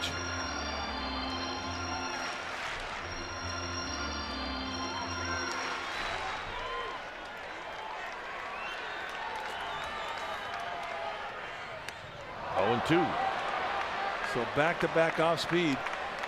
And again, Reynolds on top, 0-2.